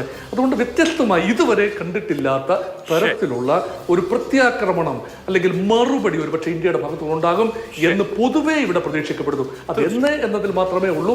നമുക്ക് അതാണ് കാത്തിരിക്കേണ്ടത്. അതിൽ ബിൽഡപ്പിന്റെ കാര്യം പറഞ്ഞു. നമുക്കറിയാം, അറബിക്കടലിൽ നാവികസേന ശക്തി പ്രകടനം നടത്തി. നാളെ വ്യോമസേനയുടെ ഒരു പ്രധാനപ്പെട്ട ശക്തി പ്രകടനം നടത്തുകയാണ്. ആ ഒരു ഞങ്ങൾ സജ്ജരാണ്, വി ആർ റെഡി എന്ന സന്ദേശം ഇതിനോടകം തന്നെ ഇന്ത്യയുടെ 3 സേനയും നൽകുന്നുണ്ട്. ശ്രീ ഫസൽ ഗഫൂർ, അപ്പോൾ മറ്റു രാജ്യങ്ങളുടെ കാര്യം പറയുമ്പോൾ പ്രധാനമന്ത്രി സൗദി അറേബ്യയിൽ ഉള്ളപ്പോഴായിരുന്നു ഈ ആക്രമണം നടന്നത്. ആ വിസിറ്റ് പകുതിക്ക് വെച്ച് നിർത്തിയാണ് അദ്ദേഹം രാജ്യത്തേക്ക് തിരികെ വന്നത്. ഗൾഫ് രാഷ്ട്രങ്ങളുമായി ഇന്ത്യ വളരെ അടുത്ത സൗഹൃദത്തിലാണ്. അപ്പോൾ ഈ ഗൾഫ് മേഖലയിലുള്ള രാജ്യങ്ങളുടെ, ഇന്ത്യയുടെ പരമ്പരാഗത സുഹൃത്ത് രാജ്യങ്ങളാണ്, അവരുടെ ഇക്കാര്യത്തിലുള്ള നിലപാട് എന്തായിരിക്കും? ഇവിടെ സൂചിപ്പിച്ചതുപോലെ ഇപ്പോൾ തുർക്കിയെ സംബന്ധിച്ച് ഏതെങ്കിലും തരത്തിലൊരു ഇൻഫ്ലുവൻസ് ഉണ്ടാക്കാൻ അല്ലെങ്കിൽ ഒരു ബ്ലോക്കായി നിൽക്കാനൊക്കെയുള്ള സാധ്യത താങ്കൾ കാണുന്നുണ്ടോ? ആദ്യം തന്നെ പറയട്ടെ, തുർക്കി ഇവരിൽ പെട്ടതല്ല. അറബ് രാഷ്ട്രമല്ല തുർക്കി, അറബ് രാഷ്ട്രമല്ല ഇറാൻ. അത് നിങ്ങൾ മനസ്സിലാക്കണം ആദ്യം തന്നെ. പിന്നെ GCC, ഗൾഫ് കോഓപ്പറേഷൻ കൗൺസിലായിട്ടാണ് നമുക്ക് എല്ലാ സാമ്പത്തിക ബന്ധവും ഹ്യൂമൻ റിസോഴ്സസ് ബന്ധമൊക്കെ ഉള്ളത്. ഞാൻ കഴിഞ്ഞ ആഴ്ച എൻ്റെ മകനെ കാണാനായിട്ട് അവിടെ പോയിരുന്നു. അവിടെ ഒരു അനക്കമില്ല, എല്ലാം പ്രോ ഇന്ത്യ ആയിട്ടാണ് അവിടെ എല്ലാവരും. അവർ സ്പോൺസേഴ്സിനൊക്കെ നമ്മൾ കാണുമല്ലോ, അവരെയൊക്കെ എല്ലാവരും പ്രോ ഇന്ത്യ ആയിട്ടാണ് നിൽക്കണം. ഇനി വേറെ ചെറിയൊരു കാര്യം പറയാം. ഇന്തോനേഷ്യൻ എഡ്യൂക്കേഷൻ ഡിപ്പാർട്ട്മെൻറ്റിന് ഒരു ടീം ഇന്നലെ MESൻ്റെ ക്ഷണം പ്രകാരം ഇവിടെ ലാൻഡ് ചെയ്തിട്ടുണ്ട്. അവരിപ്പോൾ ഉണ്ട് ഇവിടെ മണ്ണാർക്കാട്, മനസ്സിലെ. Indonesia is the biggest Muslim country. ഈ ബഹളമൊക്കെ നടക്കുന്നതിൻ്റെ കൂടെ അവർ ടീമിനെ അയക്കണേ, അത് പ്രൈവറ്റ് ആയിട്ടുള്ള കാര്യം ആയിക്കോട്ടെ, MES ആയിട്ടുള്ള കാര്യം എന്തായാലും വേണ്ടില്ല, അതൊന്നും അവർ വിഡ്രോ ചെയ്യുന്നില്ല. അപ്പോൾ അതുകൊണ്ട് ഒരു വ്യാമോഹമാണ് പാകിസ്ഥാൻ്റെ. അതായത് Pakistan will become the leader of the Muslim bloc. No, never. കാരണം Pakistan is an Islamic state. ഈ അറബ് നേഷൻസ് മുഴുവനും, ഇപ്പോൾ ഇൻക്ലൂഡിങ് സൗദി അറേബ്യ, അത് ഇസ്ലാമിക് സ്റ്റേറ്റ് ആയിരുന്നു. ബാക്കി എല്ലാവരും അവർ സെക്കുലർ സ്റ്റേറ്റുകളാണ് ഫ്രം ദ വെരി ബിഗിനിങ്. നമ്മളായിട്ട് ബന്ധമുള്ള ദുബായ്, ബഹ്റൈൻ, എല്ലാ കൺട്രീസും ഇടകാലത്ത് സൗദി അറേബ്യ ഒരു ഇസ്ലാമിക് സ്റ്റേറ്റാണ്, അത് സലഫി സ്റ്റേറ്റ് എന്ന് പറയുന്നത് നമ്മൾ മനസ്സിലാക്കുക. ഇന്തോനേഷ്യ ഇപ്പുറത്തെ ഭാഗത്ത്, മലേഷ്യ ഒക്കെ സൗണ്ട് ഇസ്ലാമിക് ബ്ലോക്ക്. അത് ഏതായാലും ഉണ്ട്, അറബ് ലീഗ് ആയാലും ഓർഗനൈസേഷൻ ഓഫ് ഇസ്ലാമിക് യൂണിറ്റി ആയാലും, അവർ ആരും ഇന്ത്യയുമായിട്ടുള്ള ഒരു ബന്ധവും, ഇൻക്ലൂഡിങ് കച്ചവട ബന്ധം. ഇന്ന് ഞാൻ പറഞ്ഞുതരാം, ഇന്ന് ഇവിടുന്ന് ആയിരക്കണക്കിന് ആൾക്കാർ കേരളത്തിൽ നിന്ന്, ഞാനിത് പറയാൻ കാരണം അതിൻ്റെ മെഡിക്കൽ നടക്കണ്ട, അപ്പോൾ എനിക്കറിയോ അത്, മനസ്സിലല്ലേ. ജോലിക്ക് പോകണവർ ആയിരക്കണക്കിന്, ഒരു ദിവസം തന്നെ ഇന്ന് ചുരുങ്ങിയത് 10,000 പേരെങ്കിലും വിസയിൽ അങ്ങോട്ട് പോയിട്ടുണ്ട് ജോലിക്കായിട്ട്, ഈ സൗദി അറേബ്യ, ബഹ്റൈൻ ജില്ലയിലൊക്കെ. അതുകൊണ്ട് ഒരു തർക്കവും വേണ്ട. നമുക്ക് ആകെ ചെറിയൊരു ഒരു കുത്തുള്ളത് ഈ ബംഗ്ലാദേശിൽ നിന്ന് മാത്രമാണ്. അത് നമ്മൾ ഹസീന വാജിദിനെ സപ്പോർട്ട് ചെയ്തതിനെ കൊണ്ട് പറഞ്ഞാൽ അത് കാര്യമൊന്നുമില്ല. ബംഗ്ലാദേശ് ഒരു മിലിറ്ററി പവറൊന്നുമില്ല. പിന്നെ അപ്പോൾ ആ നിലക്ക് ഞാൻ പറയണത് എന്താണെന്ന് വെച്ചിട്ടുണ്ടെങ്കിൽ, നമ്മൾ ഇപ്പം അറ്റാക്ക് ചെയ്താൽ, ഞാനിപ്പോൾ മോഹൻജി ഞാൻ സംസാരിച്ച സമയത്ത് ഉണ്ടായിരുന്നില്ല, ഇതൊരു എന്തായാലും ഞാൻ ചോദിക്കട്ടെ, എവിടെ ഇസ്രായേൽ എൻറ്റബിയിൽ അറ്റാക്ക് ചെയ്തില്ലേ, ഇസ്രായേൽ ലെബണനിൽ അറ്റാക്ക് ചെയ്തില്ലേ, ആ ഇപ്പോഴത്തെ അറ്റാക്ക് വിട്ടേക്ക്, ഗസ വിട്ടേക്ക്, അല്ലാതെ തന്നെ short surgical strikes at specific targets including capital cities of ഇത്. പിന്നെ ഞാൻ ഒരു കൂട്ടത്തിൽ വേറെ കാര്യം പറയാം, ഈ ഇസ്ലാമിക് റിപ്പബ്ലിക്സ് ഉണ്ട്, സോവിയറ്റ് റഷ്യയിൽ നിന്ന് നടന്നു പോകണം, അവരാരും ഇവരെ സപ്പോർട്ട് ചെയ്യാൻ പോകണം. പിന്നെ ഇവർ ആരെ സപ്പോർട്ട് ചെയ്യാൻ പോകുന്നത്? അപ്പോൾ അതിനെ പറ്റിയിട്ട് നമുക്ക് ഒരു നിലക്കും പേടിക്കാൻ പോകില്ല. പിന്നെ ഇവർക്ക് ഇനി ആംസ് സപ്ലൈ ചെയ്യുന്ന കാര്യങ്ങൾ നമ്മൾ ഓൾറെഡി പറഞ്ഞു കഴിഞ്ഞു. അപ്പോൾ എൻ്റെ ഒരു അഭിപ്രായം പറയട്ടെ, നമ്മൾ ഈ സാബർ റാറ്റ്ലിംഗ് കൊണ്ടോ, വാർ മോങ്കറിങ് കൊണ്ടോ, ഗൺ ബോട്ട് ഡിപ്ലോമസി, അതാണ് പറഞ്ഞാൽ എയർക്രാഫ്റ്റ് കാരിയറുകളെ പറഞ്ഞു വിടാമെന്ന് കറാച്ചിയിലോട്ട്, മനസ്സിലായില്ല. മുമ്പ് നമ്മൾ വിട്ടിട്ടുണ്ട്, കറാച്ചി ഹാർബർ അറ്റാക്കും ചെയ്തിട്ടുണ്ട് മുമ്പ്. അതുകൊണ്ട് കാര്യമില്ല. എന്താ പറയുക, ഇപ്പം നമ്മൾ തയ്യാറെടുക്കണം പറഞ്ഞ് നമ്മളൊന്നും ചെയ്തില്ലെങ്കിൽ the government will lose face. നിങ്ങൾ എന്താ ചെയ്തുകൊണ്ടിരിക്കുന്നത്? കുറേ ആഴ്ച ഞങ്ങൾ അത് തയ്യാറെടുത്തു, ഞങ്ങൾ അവിടെ സജ്ജമാക്കി, ഞങ്ങൾ ഇവിടെ സജ്ജമാക്കി, ഞങ്ങൾ മറ്റേ ഇവിടെ അവരിങ്ങോട്ട് അവർ അട്ടാരി ബോർഡർ അങ്ങോട്ട് അടച്ചു. അപ്പോൾ അവർക്കും കാണും, സെയിം അല്ലേ നമുക്ക് എല്ലാവർക്കും. അല്ലെങ്കിൽ ഇൻഡോ ഗാഞ്ചസ് ഇതിൻ്റെ വാട്ടർ ഷെയർ ചെയ്യണ കാര്യത്തിൽ, മനസ്സിലായി. അപ്പോൾ അങ്ങനെയൊക്കെയുള്ള കാര്യങ്ങളിൽ മനസ്സിലായില്ല, അല്ല ഇതിന് തീരുമാനം ഉണ്ടാവേണ്ടത്. ഇതിന് വേണ്ടത് ഒരു സർജിക്കലായിട്ടുള്ളൊരു സ്ട്രൈക്കാണ്. പ്രിഫറബിളി ഞാൻ പറഞ്ഞു കഴിഞ്ഞു, it should be on the capital of Pak occupied Kashmir, മനസ്സിലായില്ലേ. ഇറ്റ് ഈസ് എ സിറ്റിംഗ് ടാർഗറ്റാണത്. കാരണം ശ്രീനഗറിൽ നിന്നിട്ട് ഓൺലി ടേക്ക് 15 minutes സ്ട്രൈക്ക് ചെയ്യാനായിട്ട്. Then Pakistan will have to escalate that and produce real war. അത് നമുക്കപ്പോൾ കാണാമല്ലോ. ദം ഹെ കിസിമേ, നമ്മൾ ഹിന്ദിയിൽ പറഞ്ഞല്ലോ മൂപ്പര്, മനസ്സിലായില്ലേ. ദേखेंगे കിസ്മെ ദം ഹെ, മനസ്സിലായില്ലേ. അപ്പോൾ അത് അവർ തയ്യാറാകൂല എന്നാണ്. അത് it's like they will blink, eyeball to eyeball they will blink. കാരണം അവർക്ക് അതിനുള്ള കപ്പാസിറ്റി ഇല്ല എന്നുള്ളൊരു വിഷയമാണ്. അപ്പോൾ ആ നിലക്ക് ഞാൻ പൂർണ്ണമായിട്ട് ഈ പാനലിലുള്ള മിലിറ്ററിയിലുള്ള ആൾക്കാർ തീർച്ചയായിട്ടും അവർ കാര്യമായിട്ട് പറയും അതിൻ്റെ ടാക്ടിക്കൽ ഇഷ്യൂസ്, അതിൻ്റെ ലോജിസ്റ്റിക്സ്, അതിൻ്റെ എന്താ പറയുക കൊളാട്രൽ ഡാമേജ്, അതൊക്കെ അവർ പറയും. പക്ഷേ ഞങ്ങൾ വൈകാരികമായിട്ട് ഞാൻ പറയണേ, കാരണം if the aim is to create communal strife in India also, ഇപ്പം നമ്മൾ സ്ട്രൈക്ക് ചെയ്യണം. This is the time for us to strike a limited strategic strike. അത് നടത്തണം എന്നുള്ള കാര്യത്തിൽ ഒരു തർക്കവുമില്ല. ശരി, ചർച്ച അവസാന ഘട്ടത്തിലാണ്. Major general Jacob Tharakan, Kashmir നമുക്കറിയാം കഴിഞ്ഞ 3-4 വർഷമായി ശാന്തമായിരുന്നു. 2019 ശേഷം ഉണ്ടായിട്ടുള്ള വലിയ അറ്റാക്ക് കഴിഞ്ഞ ആഴ്ചയാണ് നടന്നിട്ടുള്ളത്. അപ്പോൾ അതിനുശേഷം അവിടേക്ക് വലിയ സുരക്ഷാ ക്രമീകരണങ്ങൾ ഉള്ളതുകൊണ്ട് ടൂറിസവും മറ്റുമൊക്കെ കുറഞ്ഞു. കശ്മീരിൽ നോർമൽസി തിരികെ വരിക എന്നുള്ളത് എത്രമാത്രം ശ്രമകരമായ കാര്യമാണ്? പല കശ്മീരികളും പറയുന്നത് ഇനിയും വർഷങ്ങളെടുക്കും. അതല്ലെങ്കിൽ ഇപ്പോൾ ഇങ്ങനൊരു സംഭവം നടന്നതുകൊണ്ട് ഇതുവരെ നടന്ന പ്രക്രിയ ഡീറൈൽഡ് ആയിട്ടുണ്ട്, അതുകൊണ്ട് സമയമെടുക്കും എന്നുള്ളതാണ്. കശ്മീരിൻ്റെ ഒരു അനുഭവം വെച്ചാൽ അത് സമയമെടുക്കുന്ന പ്രക്രിയയാണോ അതോ എളുപ്പത്തിൽ നടക്കുമോ? താങ്കൾ ചോദിച്ച ഉത്തരം പറയുന്നതിന് മുമ്പ് ഡോക്ടർ ഗഫൂർ പറഞ്ഞ ഒരു കാര്യത്തിന് കൂടി ഞാൻ പറയട്ടെ. അദ്ദേഹത്തിൻ്റെ വികാരം എന്ന് പറയുന്നത് ഇന്ന് ഇന്ത്യയിലുള്ള ഓരോ പൗരൻ്റെയും വികാരമാണത്. പക്ഷേ ആ വികാരം കൊണ്ട് നമ്മൾ വിവേചനം കളഞ്ഞ് അല്ലെങ്കിൽ വിവേകം കളഞ്ഞ് ഉടനെ ചാടി അടിക്കാൻ ഇറങ്ങിയാൽ നമ്മൾ ഉദ്ദേശിക്കുന്ന കാര്യങ്ങൾ ഒരുപക്ഷെ സാധിക്കാൻ ഒക്കത്തില്ലായിരിക്കാം. അതുകൊണ്ടാണ് അദ്ദേഹം പറഞ്ഞതുപോലെ അതിൻ്റെ ലോജിസ്റ്റിക്സും അതിൻ്റെ ടാർഗറ്റിൻ്റെ ഉള്ള ഇഫക്റ്റും കൊളാറ്ററലും എന്താണ് വേണ്ടത് എന്നൊക്കെ ആലോചിച്ച് തീർച്ചയായും അങ്ങനെ ഒരു ആക്ഷൻ എടുക്കാതിരിക്കാൻ ഇന്ന് ഇന്ത്യക്ക് സാധിക്കത്തില്ല, എടുത്തേ മതിയാകും. ഇനി താങ്കൾ പറഞ്ഞ ചോദ്യത്തേക്ക് ഇത് തന്നെയാണ് എൻ്റെയും ആഗ്രഹം. എത്രയും പെട്ടെന്ന് കാര്യം രണ്ട് കാര്യമാണ് ഇതിനകത്ത് പാകിസ്ഥാൻ ഉദ്ദേശിച്ചത്. ഒന്ന്, ഇന്ത്യയിലെ മതഭിന്നത വളർത്തുക, അതിലൂടെ ഇന്ത്യയെ അസ്ഥിരപ്പെടുത്തുക. അത് കാശ്മീരിലെ ജനത വേരോടെ അന്ന് തന്നെ പറിച്ചത് നമ്മൾ കണ്ടു. പല പല സ്പൊറാഡിക് ഇൻസിഡൻസ് ഇന്ത്യയിൽ പലയിടത്തുണ്ടായെങ്കിലും പൊതുവെ മനുഷ്യർ, ഇന്ത്യൻ ജനത വളരെ മെച്യൂറായിട്ട് ബിഹേവ് ചെയ്ത് നമുക്ക് കാണാൻ ഒക്കുന്നുണ്ട്. ആ ഒരു എയിം തോൽപ്പിച്ചു എന്ന് നമുക്ക് പറയാം. രണ്ടാമത്, സെൻസ് ഓഫ് നോർമൽസി. ഈ നോർമൽ എന്നൊരു ഫീലിംഗ് വരണമെങ്കിലാണ് ടൂറിസം, അതായിരുന്നു അതിൻ്റെ ഏറ്റവും വലിയ മുഖമുദ്ര. അത് തിരികെ ആക്കാം എത്രയും പെട്ടെന്ന്. അത് സെക്യൂരിറ്റി കവറോട് കൂടായാലും ശരി, കുറച്ച് സ്ഥലങ്ങൾ, അതായത് എല്ലായിടവുമല്ല, കുറച്ച് പോക്കറ്റ്സ് നമ്മൾ സാനിറ്റൈസ് ചെയ്ത് അവിടേക്ക് ടൂറിസ്റ്റുകളെ പഴയതിനേക്കാളും കൂടുതൽ സ്പോൺസർ ചെയ്ത് സബ്സിഡൈസ് ചെയ്ത് കൊണ്ടുവന്നാൽ അവിടുത്തെ ആൾക്കാർക്ക് ഉപജീവന മാർഗവും കിട്ടും. ഇന്ത്യൻ ഭരണഘടനയിൽ അവർക്ക്, അല്ലെങ്കിൽ ഭരണാധികാരികൾ അവർക്ക് വിശ്വാസം കൂടുകയും സെൻസ് ഓഫ് നോർമൽസി പെട്ടെന്ന് തിരികെ വരികയും ചെയ്യും. ഫുൾ ഹോൾ ഓഫ് കാശ്മീർ, അതായത് കാശ്മീർ മൊത്തവും അങ്ങനെ ആക്കാൻ ഒക്കത്തില്ല. ഒരു 10, 30, 40 സ്ഥലങ്ങൾ തിരഞ്ഞു പിടിച്ച് അതിനെ സാനിറ്റൈസ് ചെയ്ത് അങ്ങോട്ട് പര്യടനത്തിന് സബ്സിഡി കൊടുക്കുകയും ആൾക്കാരെ കൊണ്ടുവരികയും ചെയ്യുകയാണെങ്കിൽ പഴയതിലും ഉപരി അതിലും അധികം എത്രയും പെട്ടെന്ന് ടൂറിസം റെസ്റ്റോർ ചെയ്യാൻ ഒക്കും എന്ന് ഞാൻ വിശ്വസിക്കുന്നു. തീർച്ചയായിട്ടും കശ്മീർ സാധാരണ നിലയിലേക്ക് മടങ്ങിയെത്തുക, ഇന്ത്യക്കാരെല്ലാം ഒരുമിച്ച് നിൽക്കുക, ഒപ്പം ഈ കുറ്റകൃത്യത്തിൽ ഉൾപ്പെട്ട ആളുകൾ ശിക്ഷിക്കപ്പെടുക, ഈ മൂന്ന് കാര്യങ്ങളും വളരെ പ്രധാനമാണ്. വളരെ നന്ദി മേജർ ജനറൽ ജേക്കബ് തരകൻ, അതുപോലെ തന്നെ colonel Dinny, doctor G Gopakumar, doctor Fazal Gafoor, doctor Mohan Varghese ചർച്ചയിൽ പങ്കെടുത്ത എല്ലാവർക്കും നന്ദി. സൂപ്പർ പ്രൈം ടൈമിന്റെ സമയം അവസാനിക്കുകയാണ്. നമസ്കാരം.